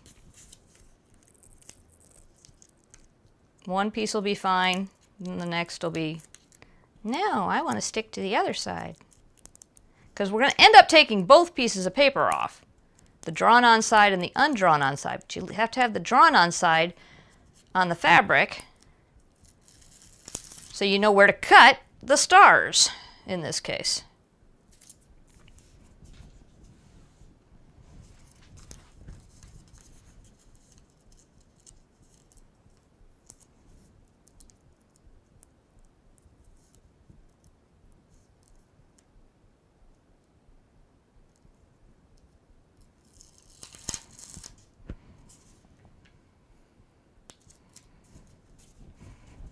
So I'm giving myself plenty of room. Dang. Do I have a wet washcloth here? No. Dry washcloth. Ah, dang.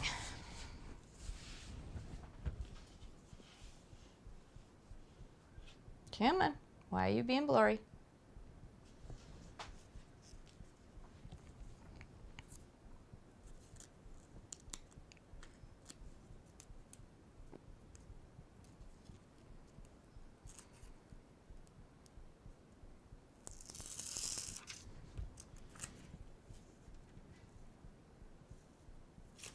And I'm spacing them out, that way I have room to make my cut, so I get squares, my squares square.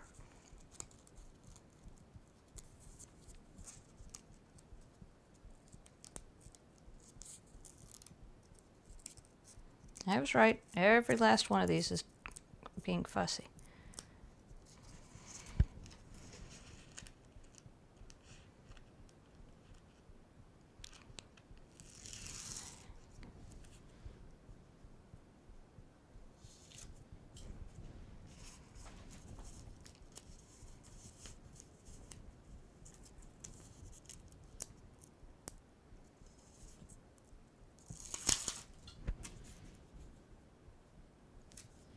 So I guess I'm going to have to get baby wipes or something in here because I hate sewing with all that gook on my fingers. Especially when I've got some light colored fabrics. I mean, they're not bright white, that's a good thing.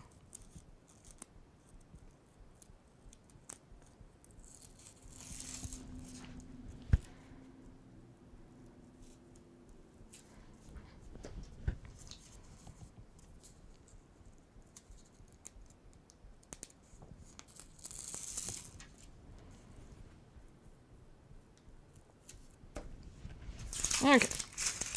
Garbage.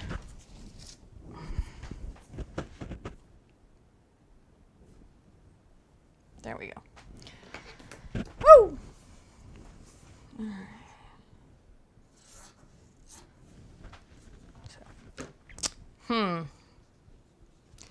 We might need some extra binding later on, because remember we cut it a little shy, or I messed with it. And now I am going to use the iron real quick and press all of these down. Sometimes I do this, sometimes I don't.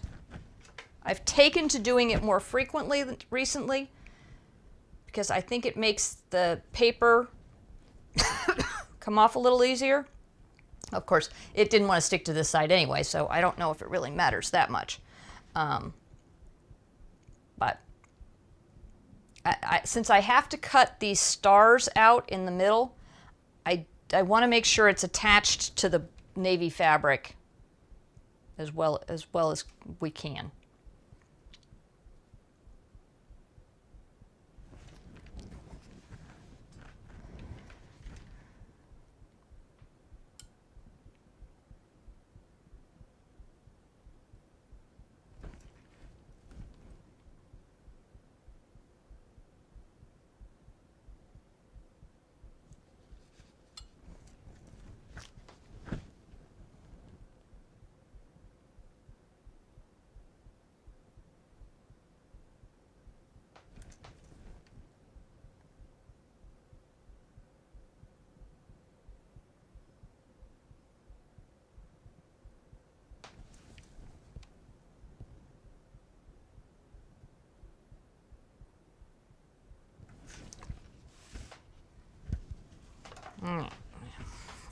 that all done.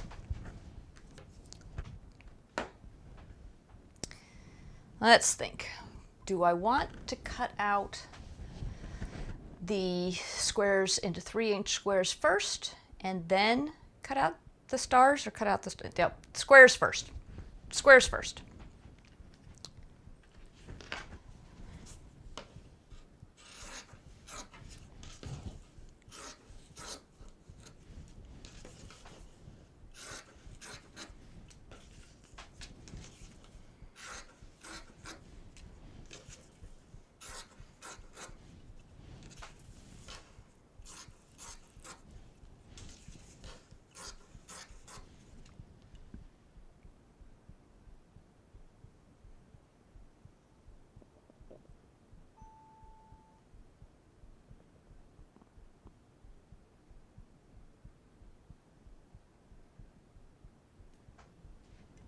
There we go.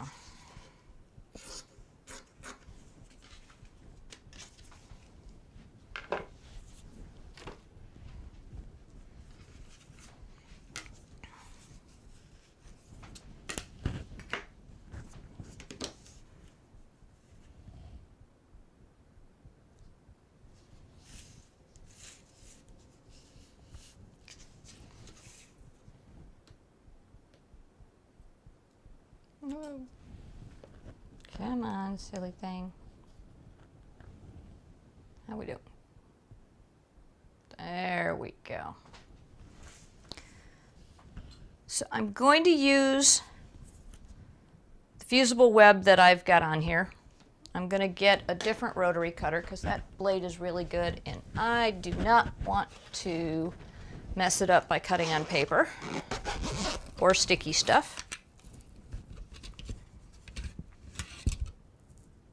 So you know what? I'm going to use my little one. So this is a smaller rotary cutter. What, I don't know, 28 millimeter. 45 is what you normally use. This is a 28. And I am going to line up the edge of the fusible interface because it seems to be a straight edge. If I can stop moving the ruler around, I'll go that way. And now I'm going to use that edge, that bottom edge that I just cut as my square point,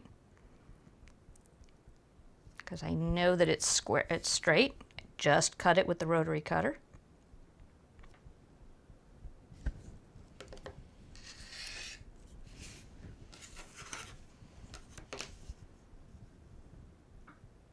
And now, I might need to get something to put my hair back.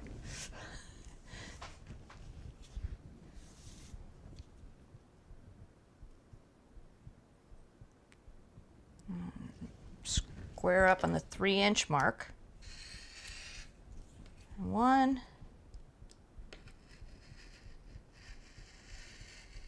And 2. So that is 3 inches square.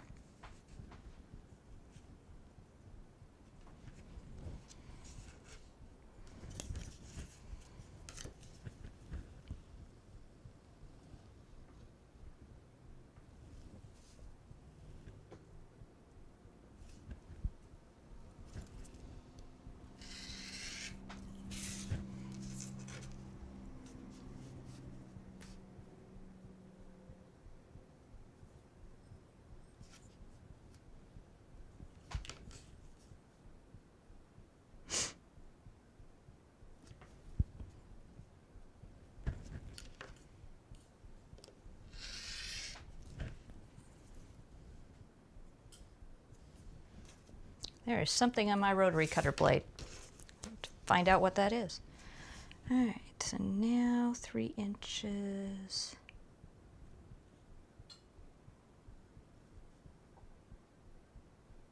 Square.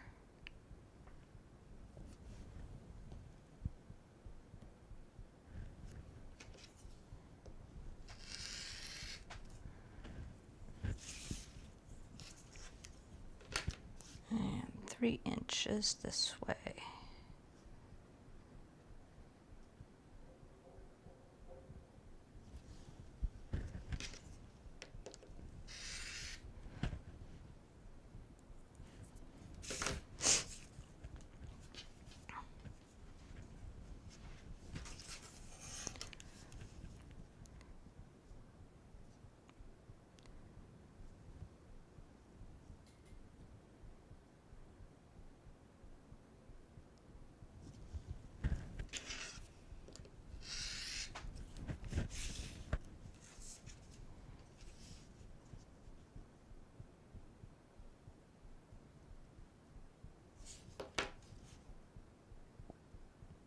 Well, that just seems weird.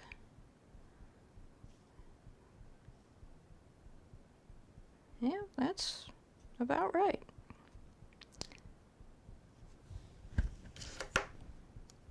So that one I really cut the wrong size when I did it by hand. 3.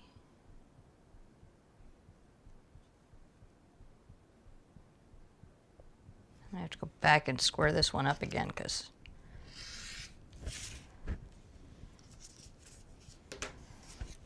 it's just off.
Okay, hair's driving me crazy.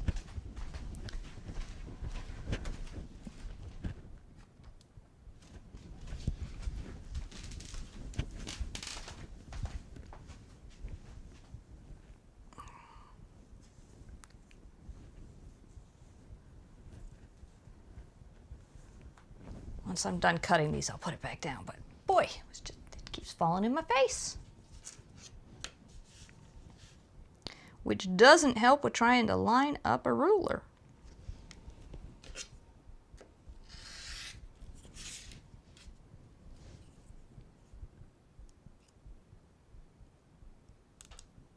I have no idea what's on that rotary cutter blade.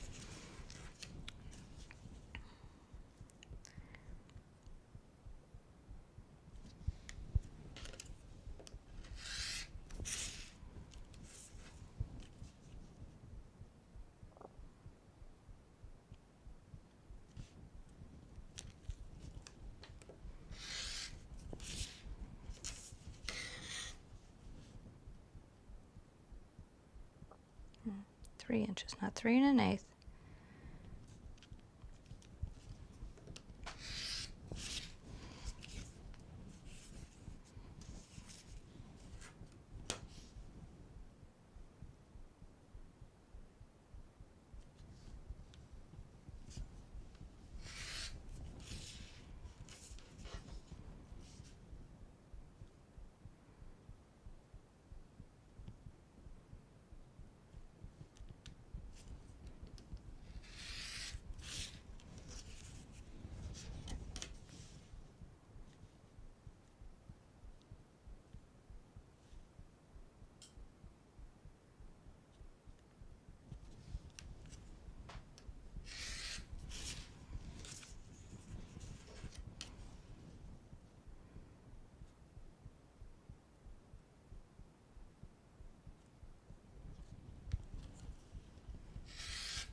And believe it or not, this is probably the less tedious portion of this, because next we have to cut out the stars.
Okay.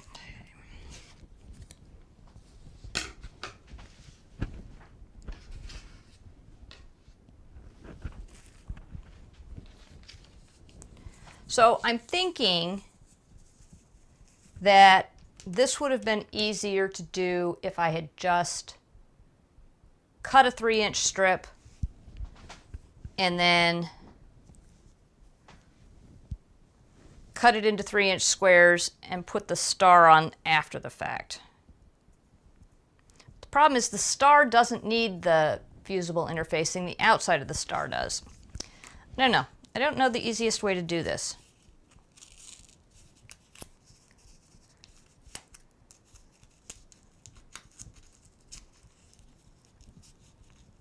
And I guess easiest isn't the word I want to use. Time efficient is more along the lines of what I'm thinking.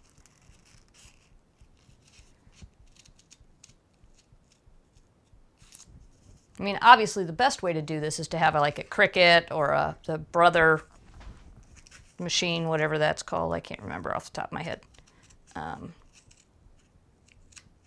But that cuts it out for you. And I know the Brother scans the picture and then cuts it for you. So you don't even have to program it or anything like that. You just, I think it's called a scan and go. And I know it has the word scan in it somewhere because of the fact that it does do that.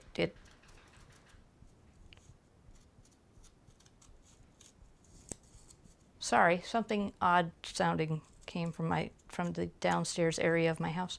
And I don't know what it was.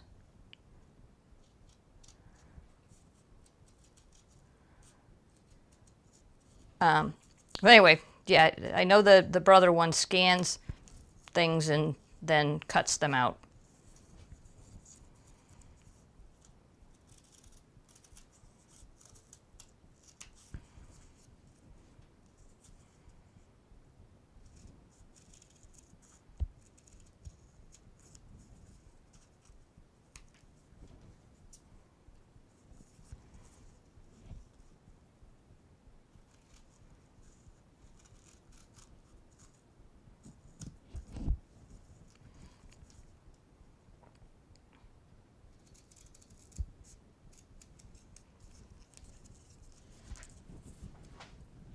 So this is what we're going to be attaching to, sorry, nope, wrong way, this way.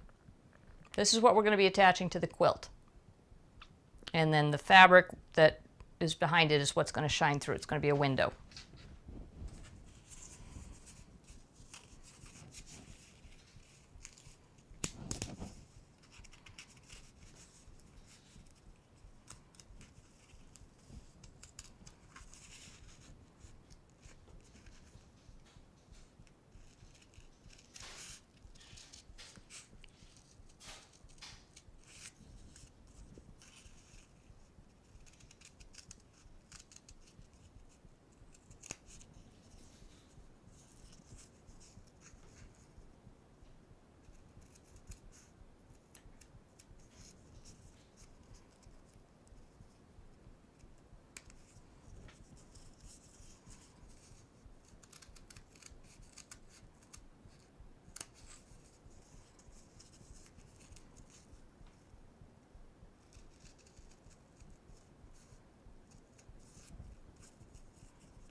Yeah, I've been looking at that Brother Scan and Cut. I think it's Scan and Cut. I don't know why I had that in my head, but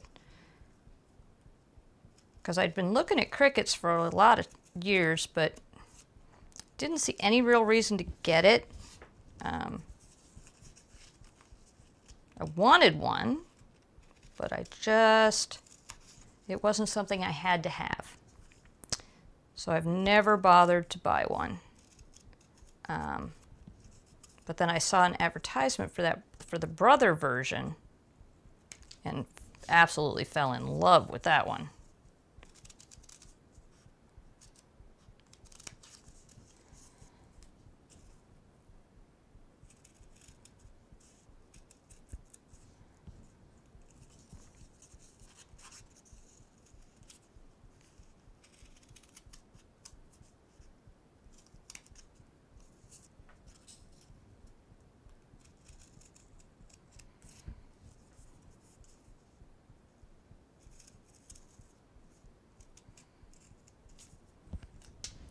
It's only 3. 5 more to go.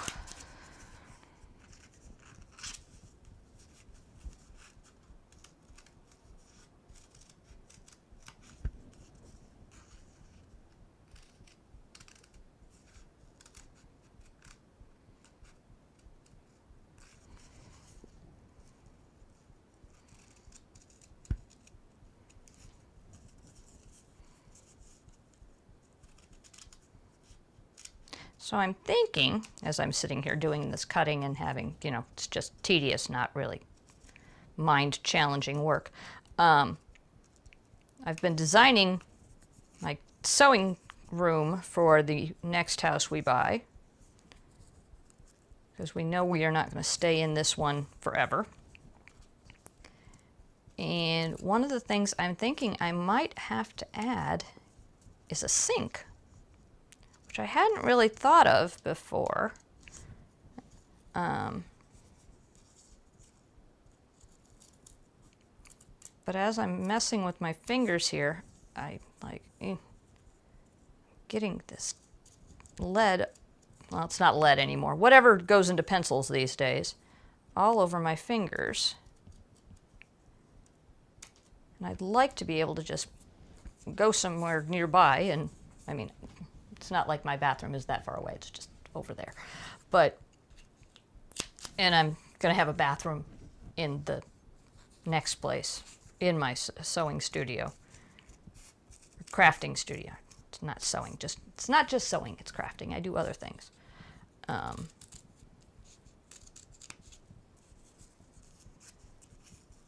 thinking having just a nice little utility sink.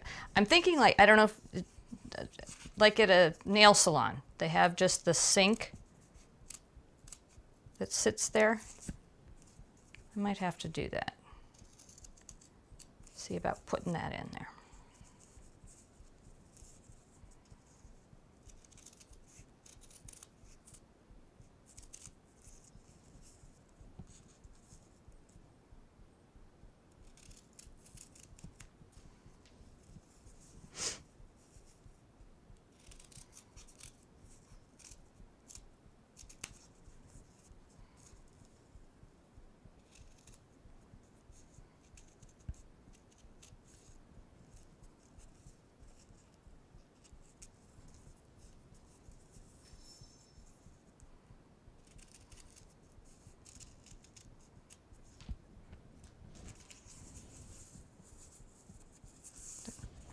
Almost tried to do 2 at a time. That's not going to work.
So there's 6. You can't even see them. They're all hidden. There we go. Now you can see them.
All right, last one.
Dropped a piece on the floor. So step number 5, complete.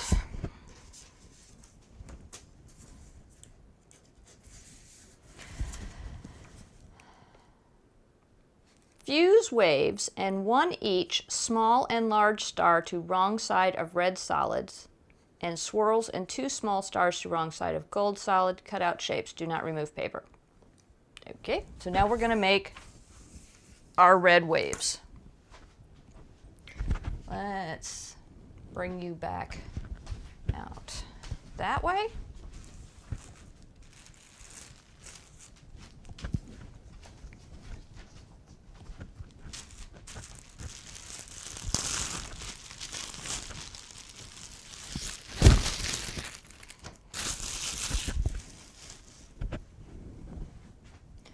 So let's think.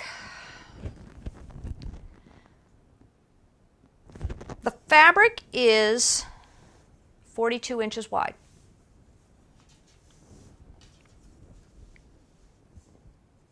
Actually, this one's even wider. In case you didn't know, quilter's cotton, or the cotton that goes on a bolt, can range anywhere from 40 to I think like 47 or 48 inches. It depends. This one happens to be 46 inches long. So that's pretty cool. I need to do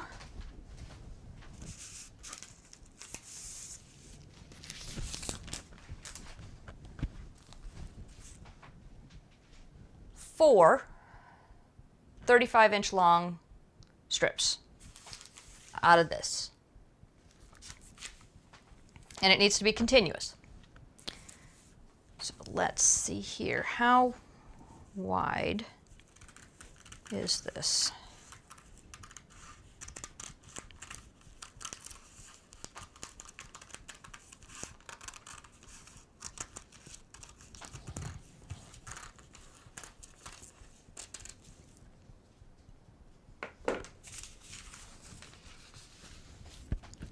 So one wave at its widest point is a little over 2 inches wide. So I need 4 times 2 is 8, plus this is really cut wonky. So we're going to do 10 inches and tear.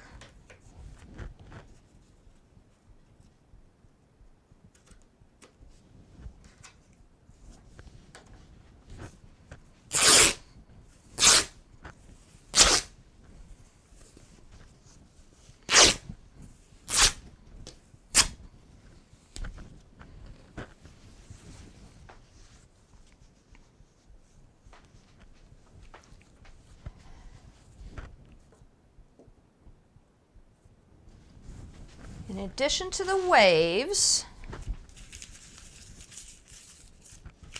I need one large star and one small star. Because the waves are only going to go 35 inches, and this is 44 inches long. So I should be able to get all 4 waves and still have room left up here to put in the stars.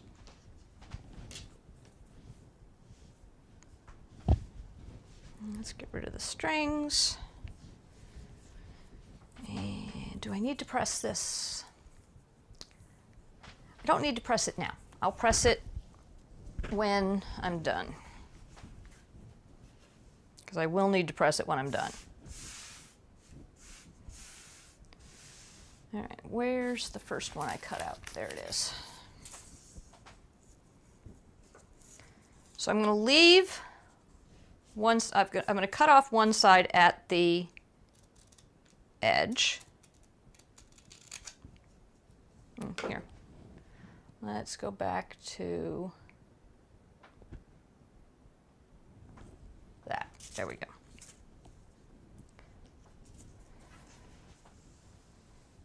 So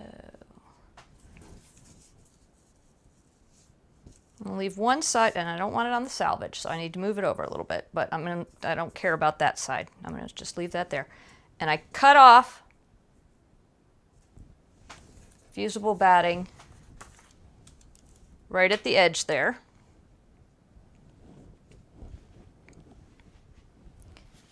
And now I need the second one. That's what I need. Oh, camera, come on. There we go. All right.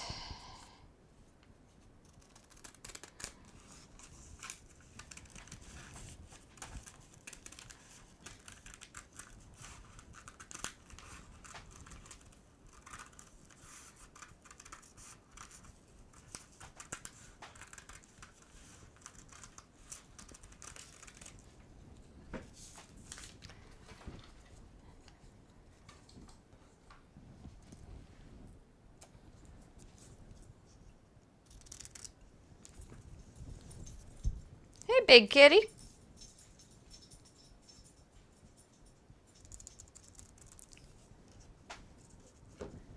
How you doing? You're being a good girl. Yes, you are. All right, so first one, take off the back piece.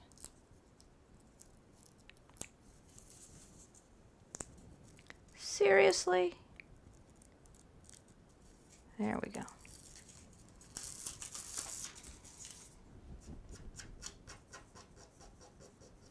Hey, big girl.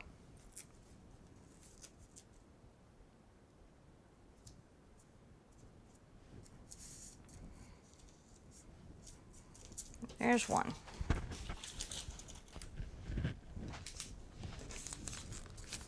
You know what? I'm going to cut all of these right now, so I don't have to go back and forth.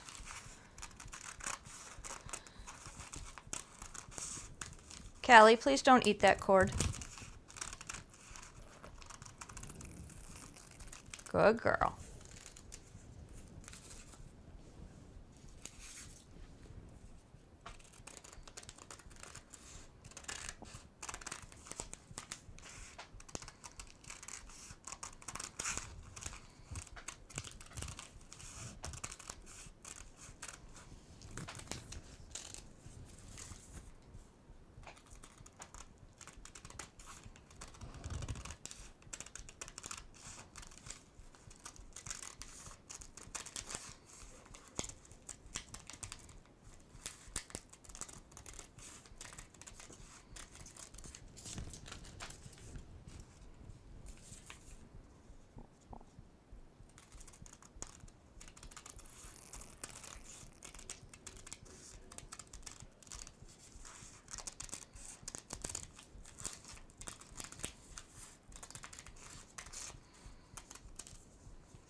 We got foggy there. Hold on just a moment. Ah! Hold on, baby. Hold on, baby. Let's get that focused real quick.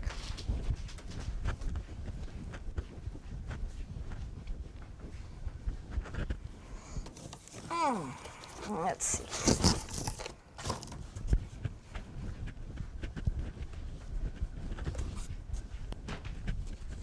Here, baby.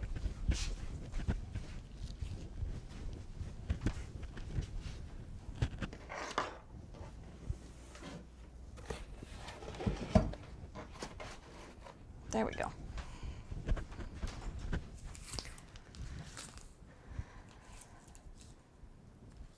Good girl. So someone suggested in order to keep your cat from sitting on your work in progress, which is where she was going to be heading if I hadn't caught her, to put a box on your workstation. well, in this case, a lid from a paper box from 8.5 by 11 inch paper. And that your cat will make a home in there and feel happy because they're with you, but they love boxes. So here, let's see. Let's just put that in real quick. So as you can see, it worked. She made a home in a box.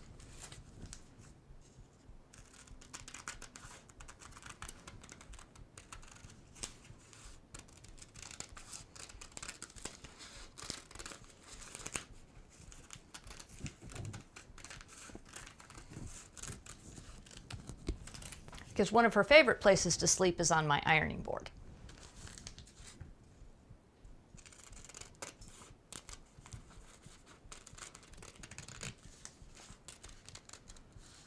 Might not be able to stay exactly there. We might have to make adjustments.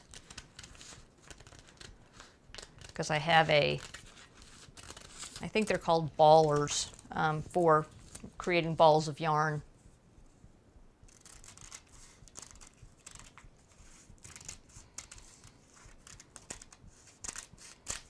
One of the companies that I get my yarn from, Premier, which I love their yarn, absolutely love their yarn, but it never comes out of the skein well at all. Okay, so we have all of our waves cut out. Those over there. That there. In order to keep it from making a mess while it goes off the side of the table.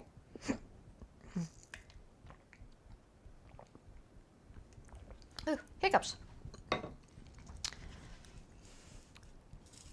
So now I cut off right at the line.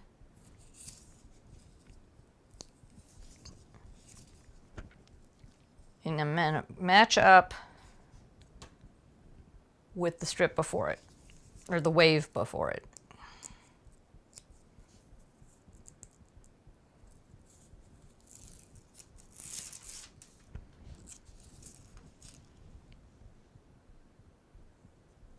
And obviously, since, you know, it's hand drawn, it's not going to be perfect to match up. And these were 10 inches wide, so we're at 20 inches.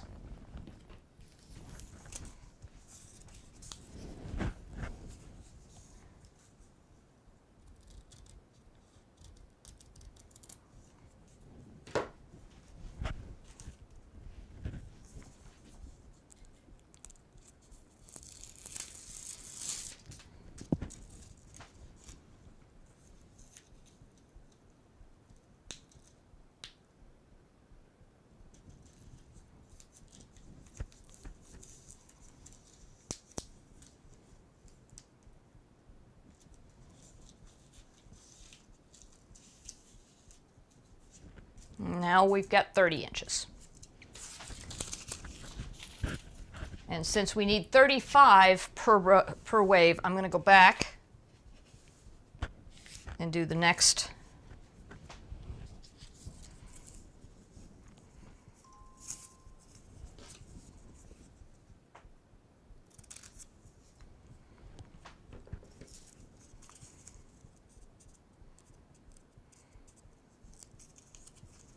Come on.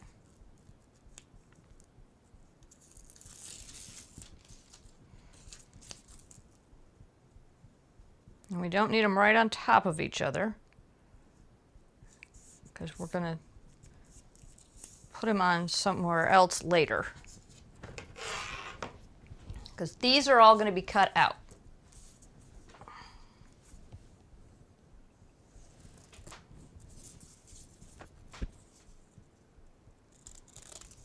I forgot to cut off the second side. I sure did.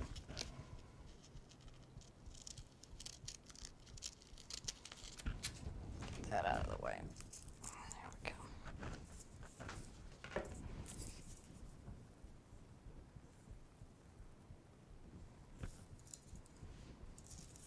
afraid I'm going to angle them funny and get them so that they don't all fit. They should all fit on this fabric very easily.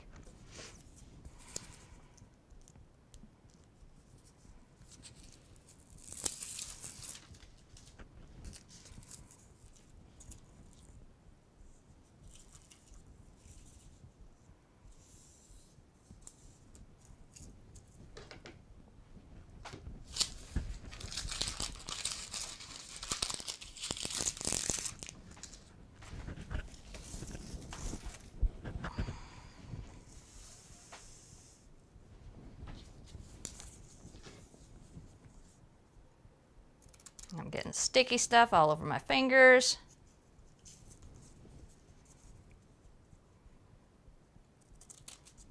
That always happens to me when I applique. I didn't bother to do my nails because I knew if I did applique I'd get stuff all over it and my nails wouldn't look right, so I'd end up trying to take the polish off. So I decided to leave them blank for right now. And I'll put my color street on after I get done with the video.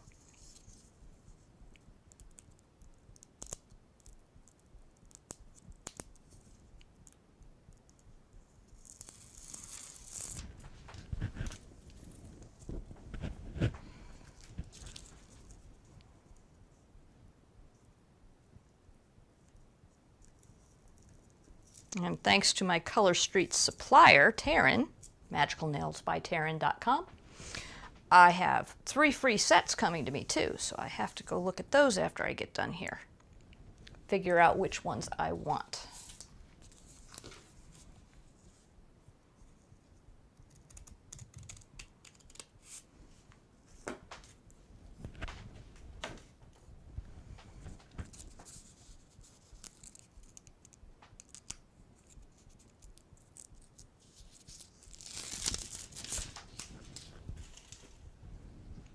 And now that I think about it, the way I said that, my supplier, my agent, my representative, whatever, almost sounded like she's my drug dealer. And I guess if you do Color Street, you understand that sometimes it can be just like a dealer. Fall colors came out the other day. I just had to place an order. Couldn't help myself, even though I have, if I only use one set a week, I have like 6 months worth of supply. But I just had to have some of the new fall stuff. I just had to.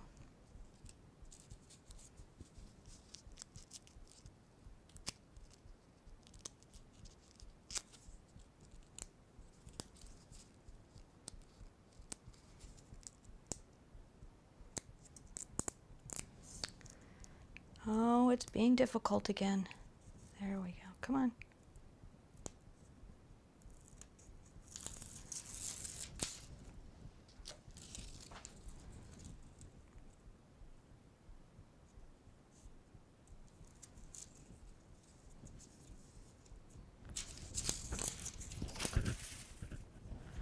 Just a minute. Oh, there's my baby. That's my good girl. Yes, you are. You good girl. I think she's going to need a bigger box.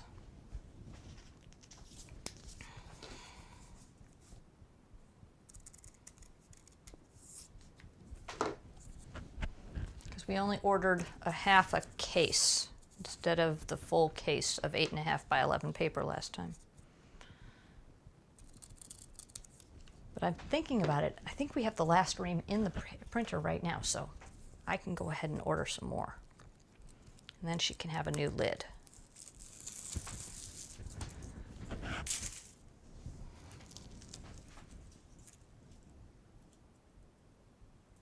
Of course, we'll find out when the younger one comes wandering in here at some point in time and says, wait a minute, where's my box?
Okay, so now we have the last two to do. And these both need to be, or these all need to be 5 inches long. Because we need 35 inches total.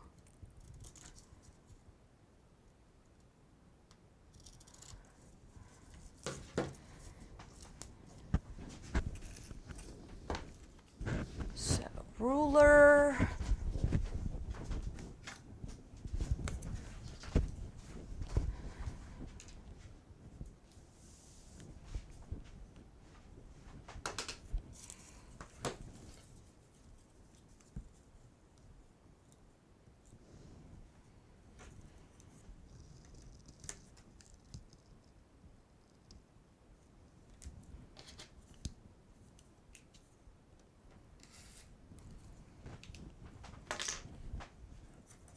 Since they're 10 inches long to begin with, we cut them in half. They are now 5 inches long, and we will have 35 inches everywhere.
Wonderful.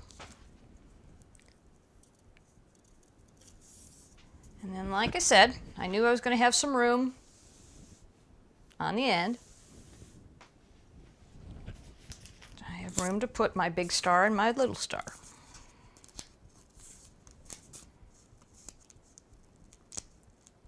And I don't think the red gets used anywhere else. How much red did it call for? A half a yard, which is 18 inches. And we used 1, 2, 3, 4, 5, 6, 7, 8, 9, 10. We used 10 inches. It called for 18. So not quite double is what they asked you for. And don't get me wrong, you always should have extra because you never can tell what's going to happen. All right, I want to show you. Here we go. Dirty fingers. Look at the nails. Oops, down. All the gook. All the black stuff. Gooky stuff all over my nails. Yuck. And it's sticky too. It's not just fuzzes that can be taken off. Because, you know, you can wipe off string and stuff like that. But no, this is sticky.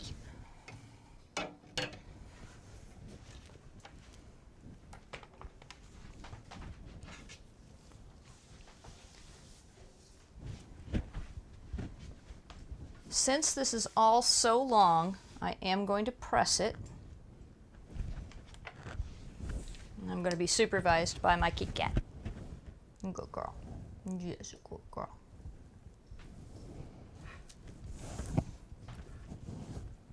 Good girl.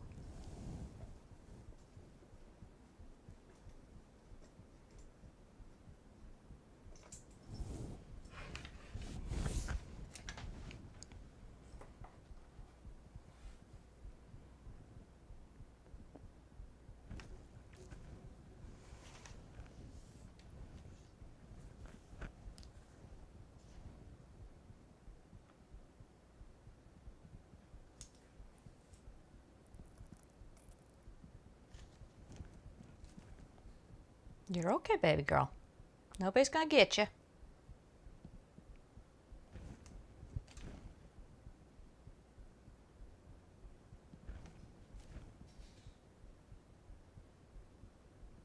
He is making an awful lot of noise downstairs. I don't know what's going on down there.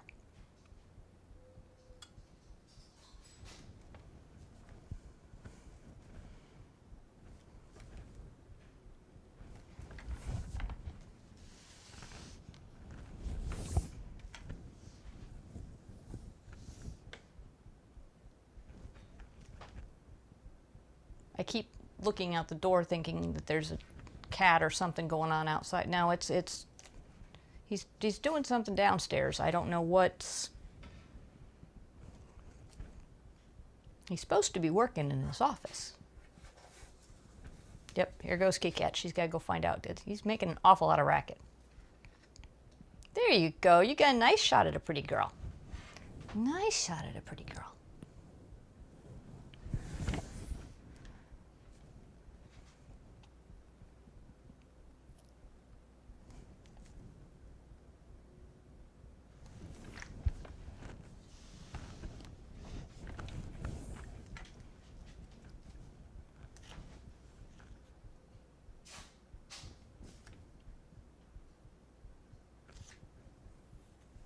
Sounds like he's playing with packing tape. You think Daddy's being crafty? You think Daddy's being crafty? Maybe he's building you a house, like you used to have. A lot of boxes.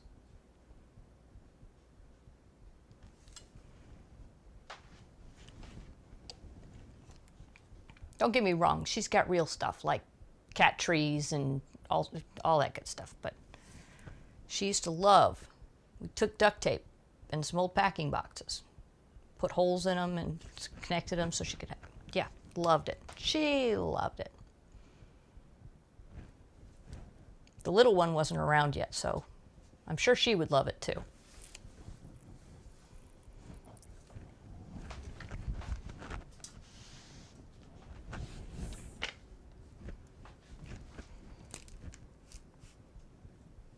That's a good baby. That's a good baby. Why don't you take a nap? It's probably nap time for Kit Kats.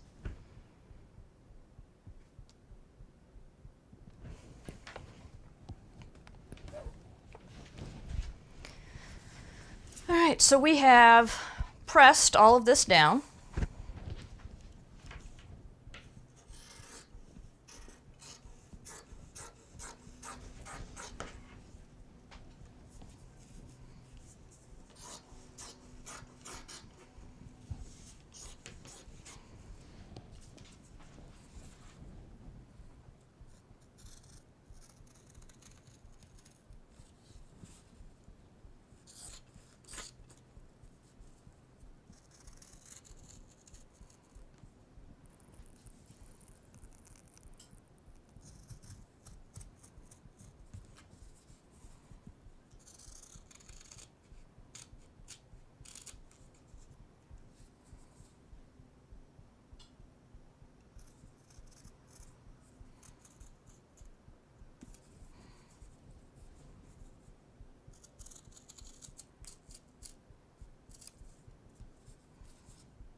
Small star.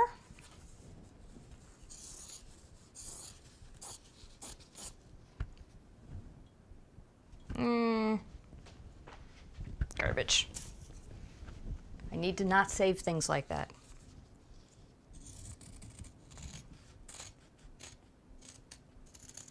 I say that in like 2 or 3 weeks from now, I'm going to need one little itty bitty piece of red fabric, and I'm going to be like, I got to tear this whole thing because I don't have a little piece of fabric.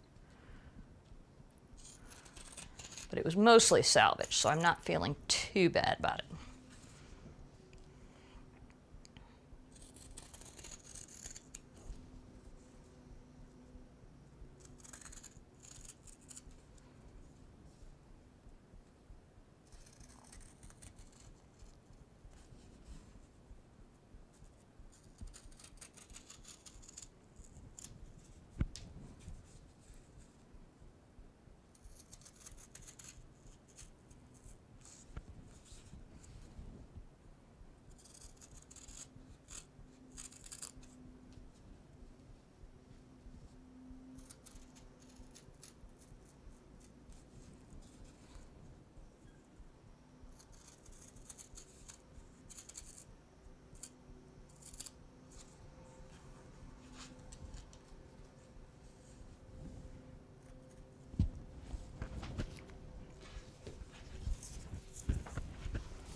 scars are taken care of. Now the waves.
All right, I apologize if you hear the lawnmowers going. I don't have any say over that. In our neighborhood, our monthly HOA fees pay for the lawn care. So they show up whenever they want to. They just do everybody's all at once. So depending upon how full the grass is looking. And once they start, there's going to be like 3 or 4 of them stop by at some point during the day.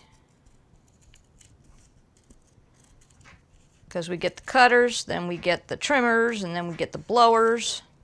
And then sometimes we get the cutters back, or we get the trimmers back, or we get the blowers a second time.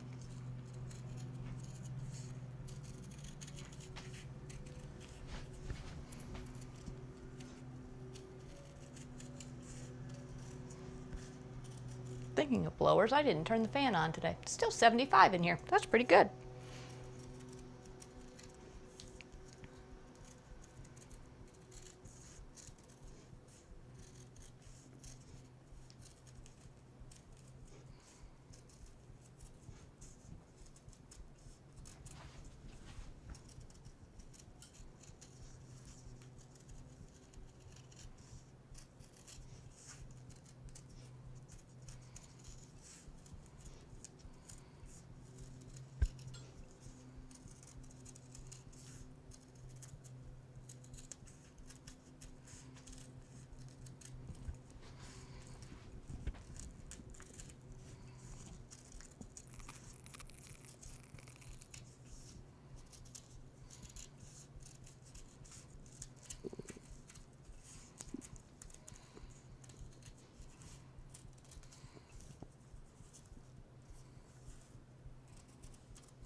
All right, one wave done.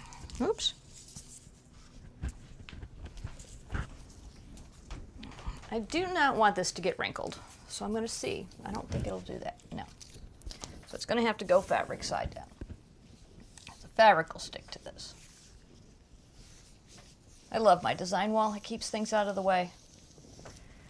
If only I had known when I bought it. You don't need to spend money on a design wall. Go to the dollar store and get a tablecloth that has fleece on the back of it. Fleece, flannel, whatever they're calling it. And tack it up to the wall. It works the exact same way.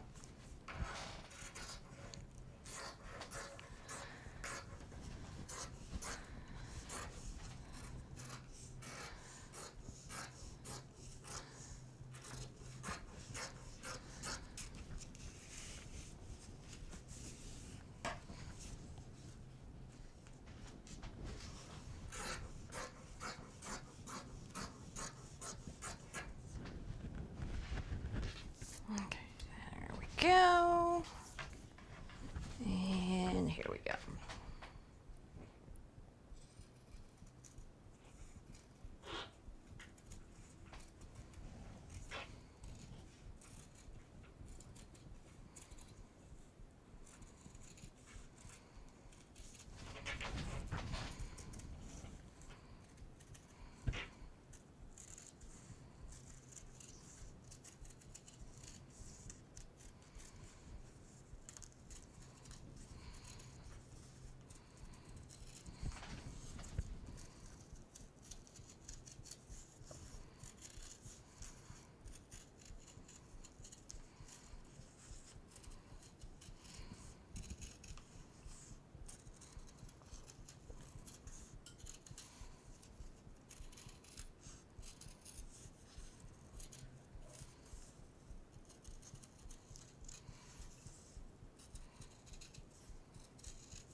Whew, 2.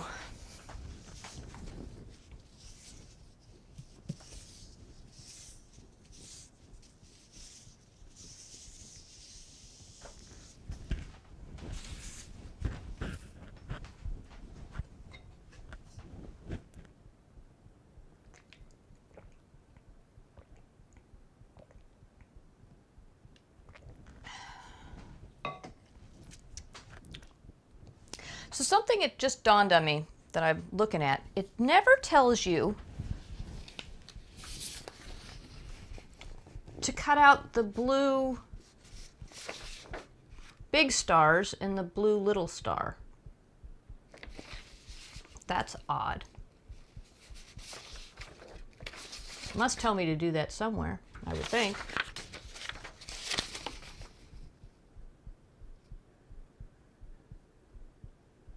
Yeah, just says to apply it.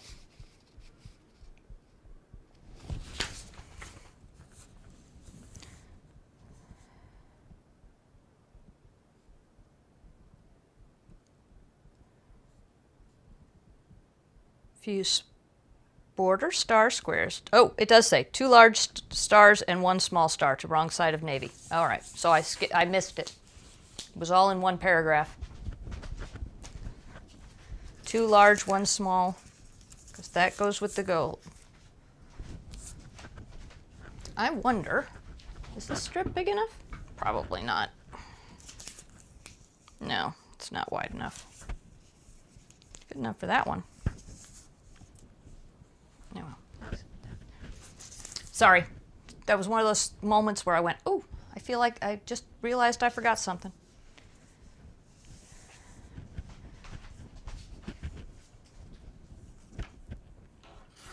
So after I get done with the red, we'll have to do that, and then we'll do the gold. It looks like, based on the fact what time it is, we're not going to even touch the sewing machine today. All of today's activities are prep work for the actual assembly.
So I'm kind of surprised she's sleeping in the box without a quilt in it, because every other box she has in this house has her own, well, not her own, because now she has a little sister, but she has a quilt in it also.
last one.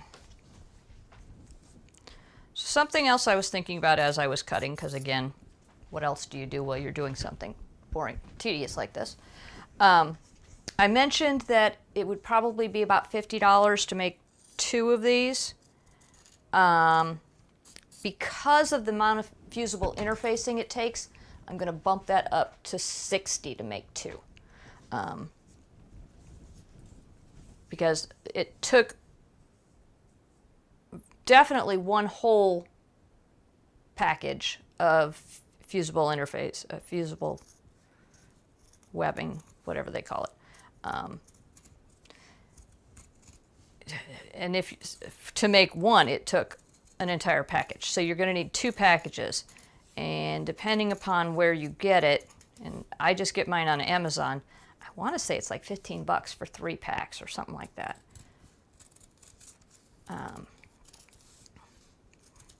So I'm going to say it's going to take $60 to make 2 of them.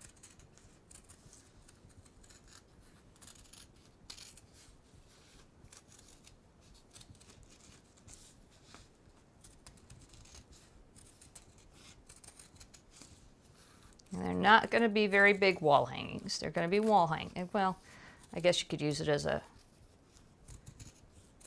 decorative table topper.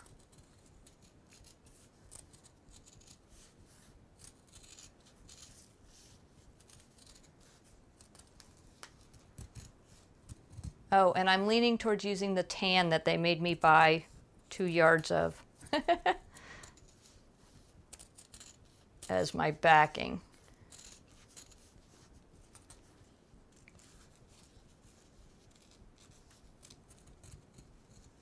I've got some burgundies and a green and a bright white, but since I don't have bright white anywhere else on the front, I mean, it doesn't really matter. The back isn't seen. But being a wall hanging, or if you use it as a table runner, it can be. As a wall hanging, people aren't going to lift it up and look at the back of it. But if you use it as a table, decorative table item, then it's more likely to see the back. So then you have to, that's how you decide what kind of fabric you want to use on the back, which route you want to take.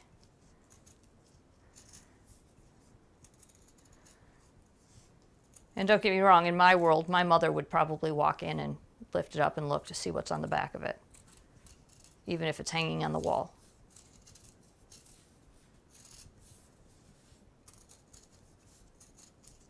So I would like to have something consistent.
Four waves. Woohoo! All right, so I need a little bit of the blue. Done with the red. Put that in the cabinet. Do I have blue that is this same blue by any chance that's wide enough? No, everything strips.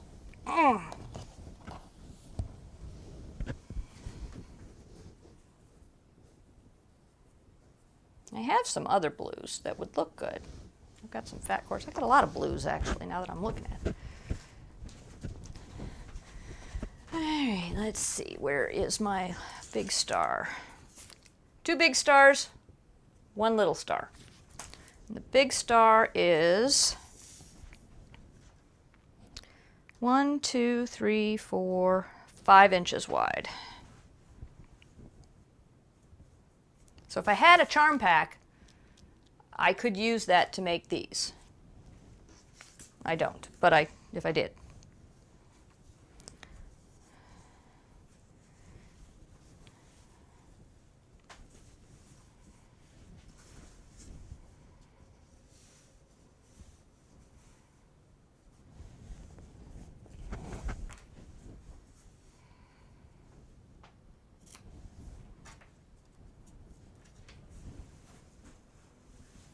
If you are so inclined, you can just cut off a square and cut out or put your appliques on. I'd rather not have my fabric that's stored cut up. I do it occasionally, don't get me wrong. I have fabric that's stored that has little chunks out of it. But it usually annoys me then when I find it, because I'm like, oh, why did I do that? So I'm not going to do that today. Okay, these are easy, easy peasy. Yes, baby girl, I'm back.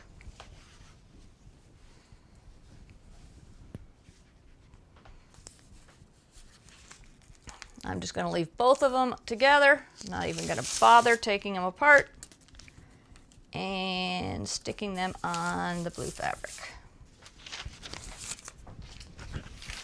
And then the little one. Hi, baby. Hi, baby. Sorry, I didn't say hi to you, did I? No. Good girl. Now I get kitty fur all over my hands because they're sticky.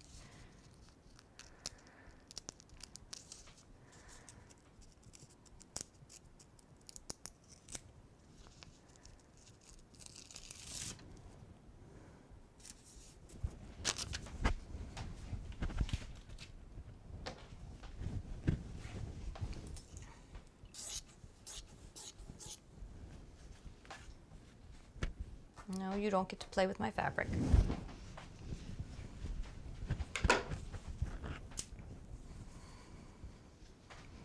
That's a nice chunk, so that's definitely going back in the bin with the blue.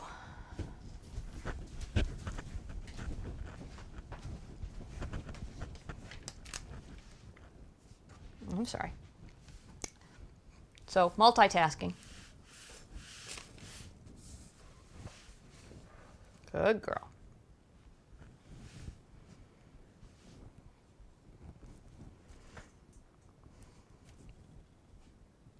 It's okay, Callie. Callie's a good girl.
right.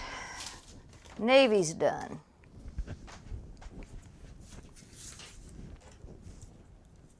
One small, two large border squares. Excellent. And waves, red small, red big. And now the last one is the gold.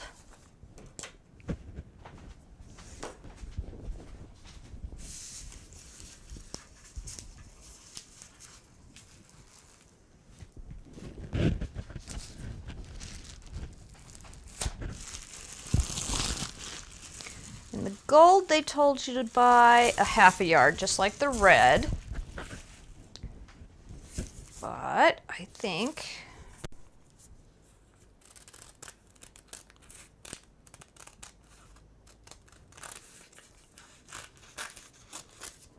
let's see here. This is at its widest point. Again, 5 inches. How long is it? 10, 20, 30, 40. Actually, this will work. So I only need one 5-inch strip.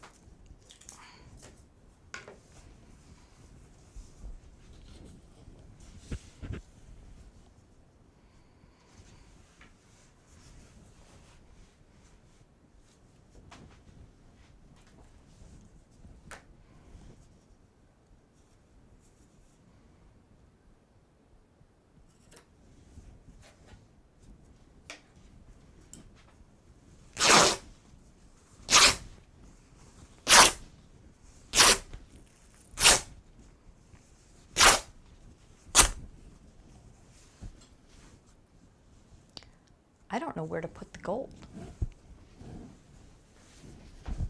Thinking yellow?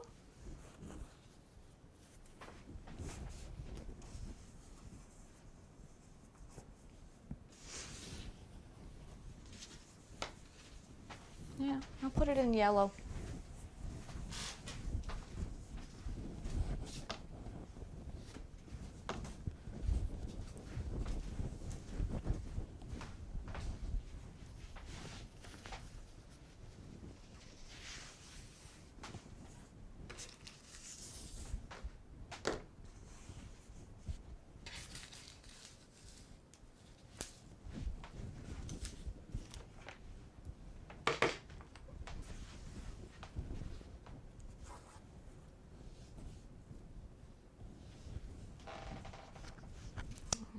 Gold.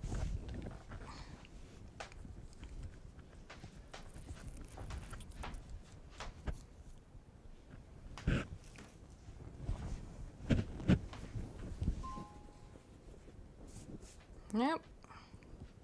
My watch wants me to go for a walk.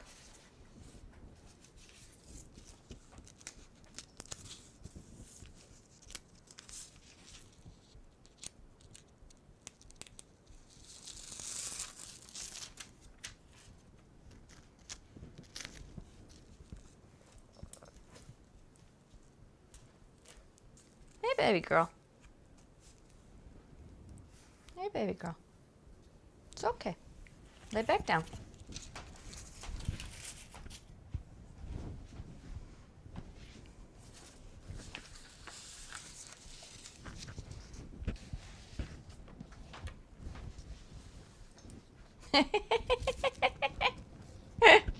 Silly girl. Hey, that's not yours, that's mine. What you doing? I gave you a box. What you doing?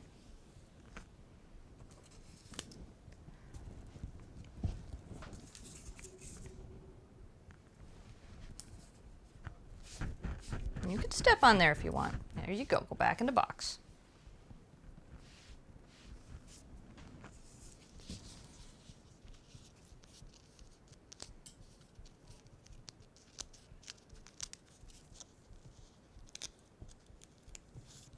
Yes, sweetheart. Okay, I got sticky stuff now. Mwah. I got sticky stuff. Can you move? Thank you. You didn't move far enough.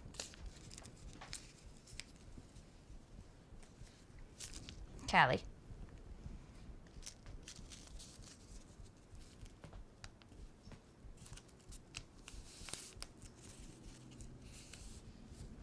Sweet girl, I gave you a box.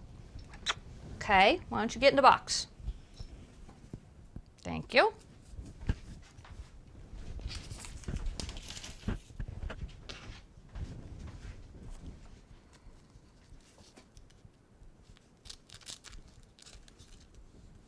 Yeah, sweet girl. Oops, careful. Careful. You don't want to get sticky stuff on your paws.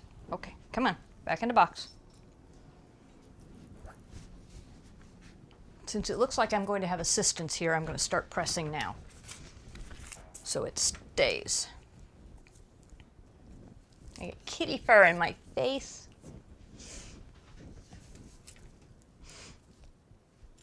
Yes, my darling. Wow. You are in need of attention. Okay, Callie. Callie, come on. Stop. You got kitty fur all over this. Which may be okay, because it looks like it gets too narrow down there for me to use it anyway.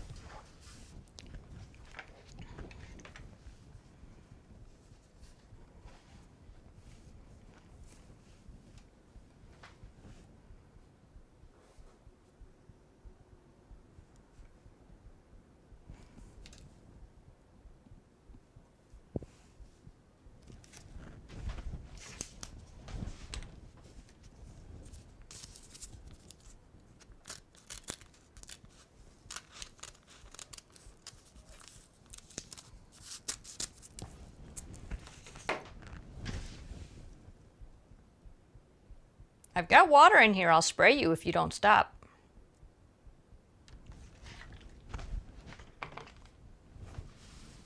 Okay.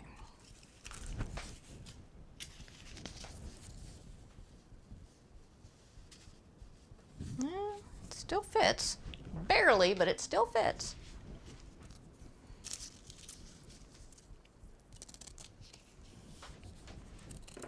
Callie.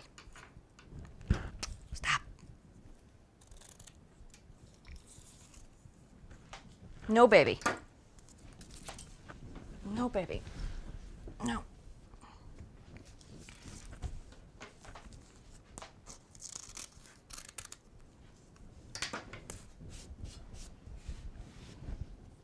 There. Looks like I ticked her off finally.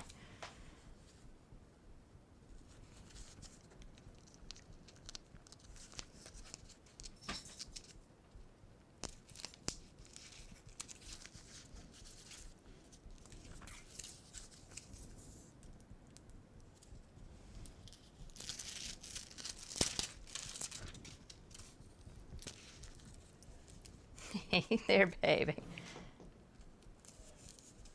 Decided to move to the floor.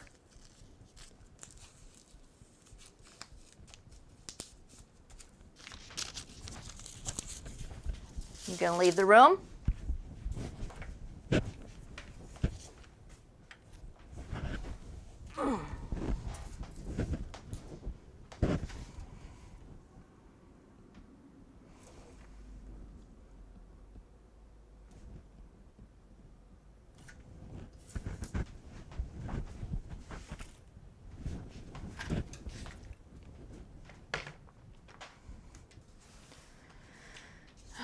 Let's see, can I fit this last one on here? I need to trim it a little bit more.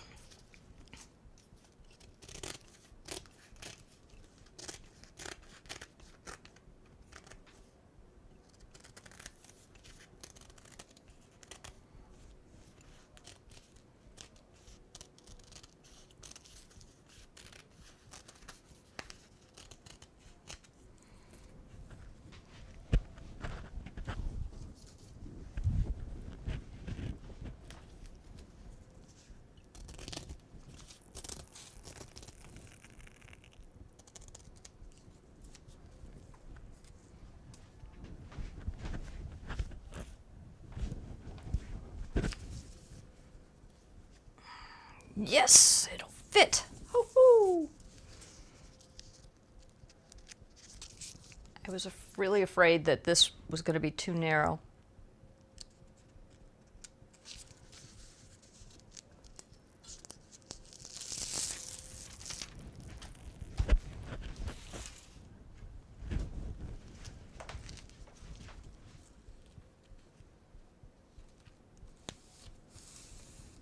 But by trimming it up, that helped. Let's get the stars in here.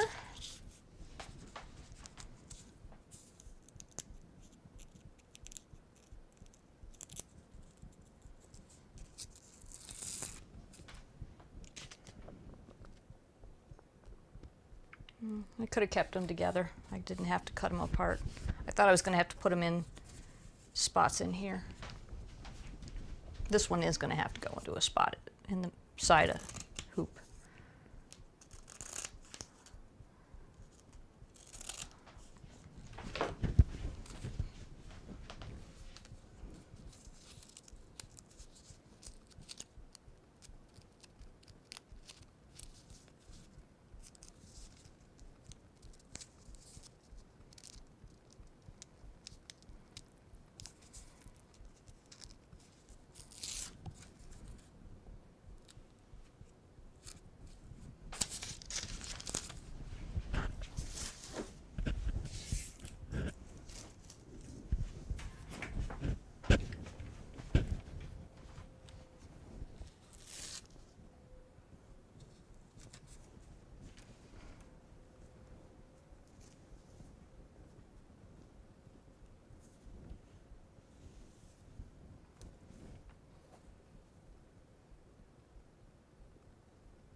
Feeder fabric.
So I like to cut with the line on my left since I'm right-handed.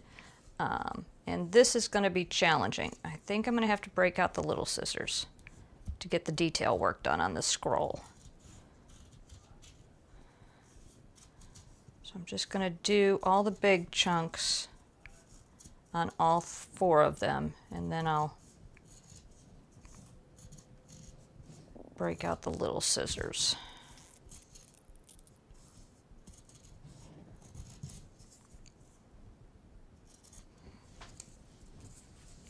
Cutting in there is going to be kind of challenging.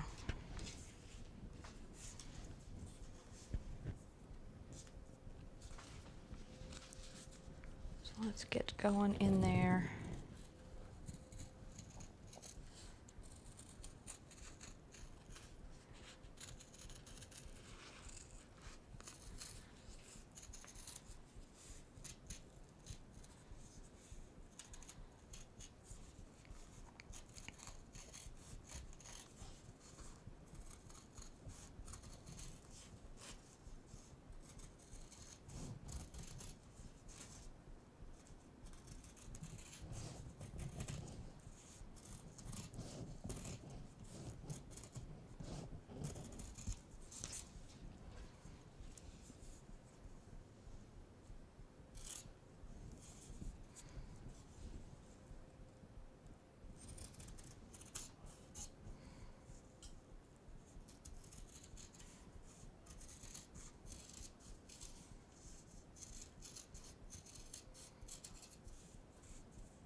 Here comes the second batch of lawnmower stock, people.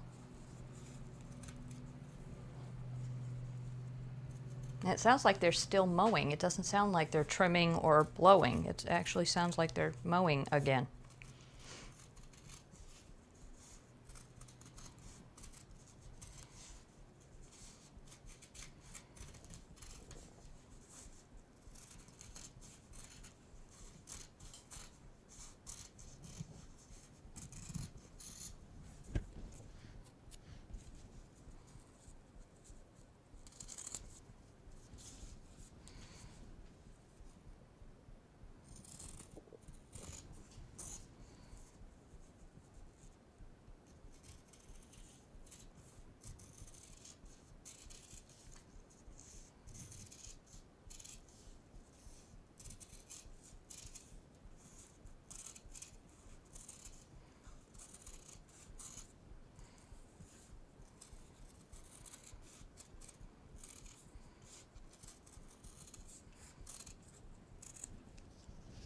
All right, big stuff done. And I have to tell you that as I was cutting these, I was having a dilemma in my head because there's 3 of these pieces that could be something. They're a decent size, but they're not big enough. I need to throw them away. I need to not save them. I'm never going to use them. I need to throw them away. I have to keep telling myself that because otherwise I'll have all these little itty bitty pieces of fabric all over the place that I never use. All right. These are, I call them my clippers because I use them for all my little stuff. And let's see. Here's where we're at. We've got to get that detail in there. And those big scissors just weren't cutting it. So I am going to try, the other problem was the line being on the left-hand side, which is what I prefer, was being challenging. So I'm going to go like this.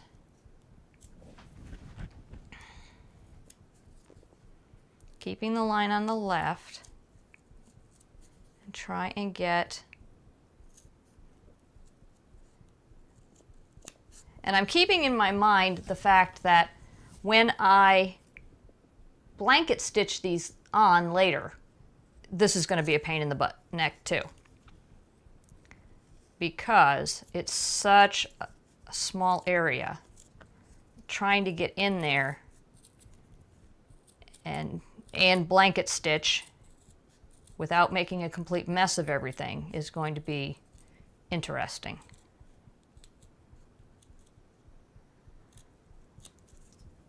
Yes.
Oh, come on. I thought I got you. There we go.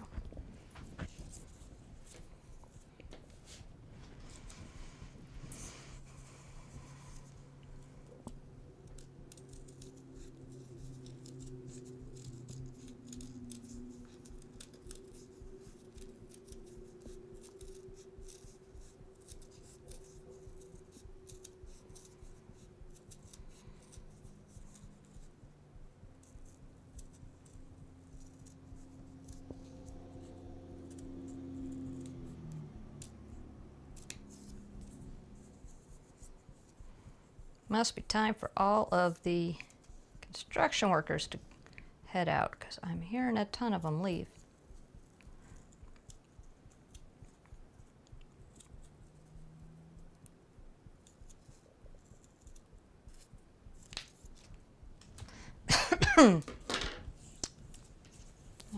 There's 3. Last one.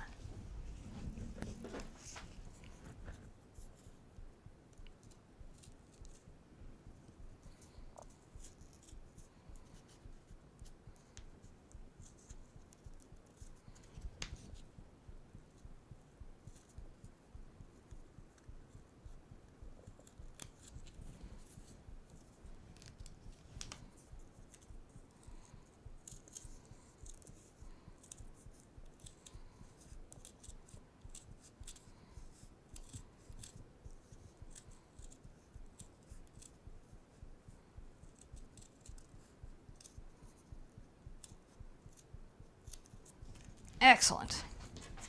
Now we're going to find out if my fears were valid or if I was wrong.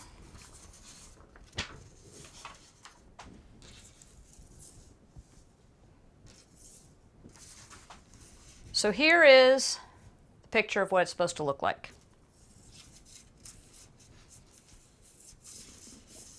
And here,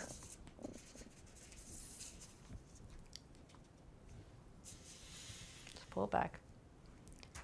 Here is the pattern, or the fabric. Let me focus it for you. You'll notice this one has the corner and it goes up and around. This one, which is facing the same direction and should be exactly the same, is a mirror image. What I was afraid of happened. And it's happened to me before on patterns I've picked up from Annie's. They don't mirror image their templates. So this quilt, as it sits, I am going to have to figure out how to make it the mirror image of what this picture is. It's not a big deal. I can make it work, but it is something that I've noticed with their templates. They just, for whatever reason, they don't mirror image their templates, which are these things right here. Where it might be kind of challenging is with these things. There are points on here where there's the stars and it's got sparkles flying out of it. And this template is supposed to tell you where to put the sparkles from the star. And it has it on this side too, the star and sparkles. That's going to take some effort on my part to figure that out. Okay, so this is a very labor or prep intensive quilt. We have completed all of the prep work at this point. We have all of our fabrics cut.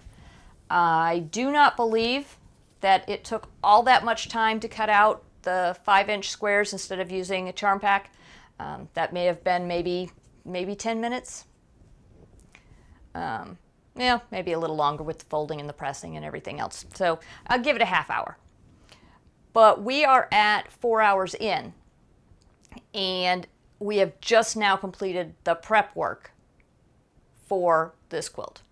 If you've seen some of my stuff before, I like to do like milestones. So when we get all the fabric cut, that's a milestone. When we get all the applique cut, that's a milestone. We get all the applique applied, that's a milestone. So we are very early on in this quilt's life. We are still going to have to, we have to sew everything still together. We have nothing sewn together. We have none of the applique on at all. And then just to get the top done, we may end up having to have 3 parts to this instead of just 2, which is okay because I had a coaster video planned for my Thursday.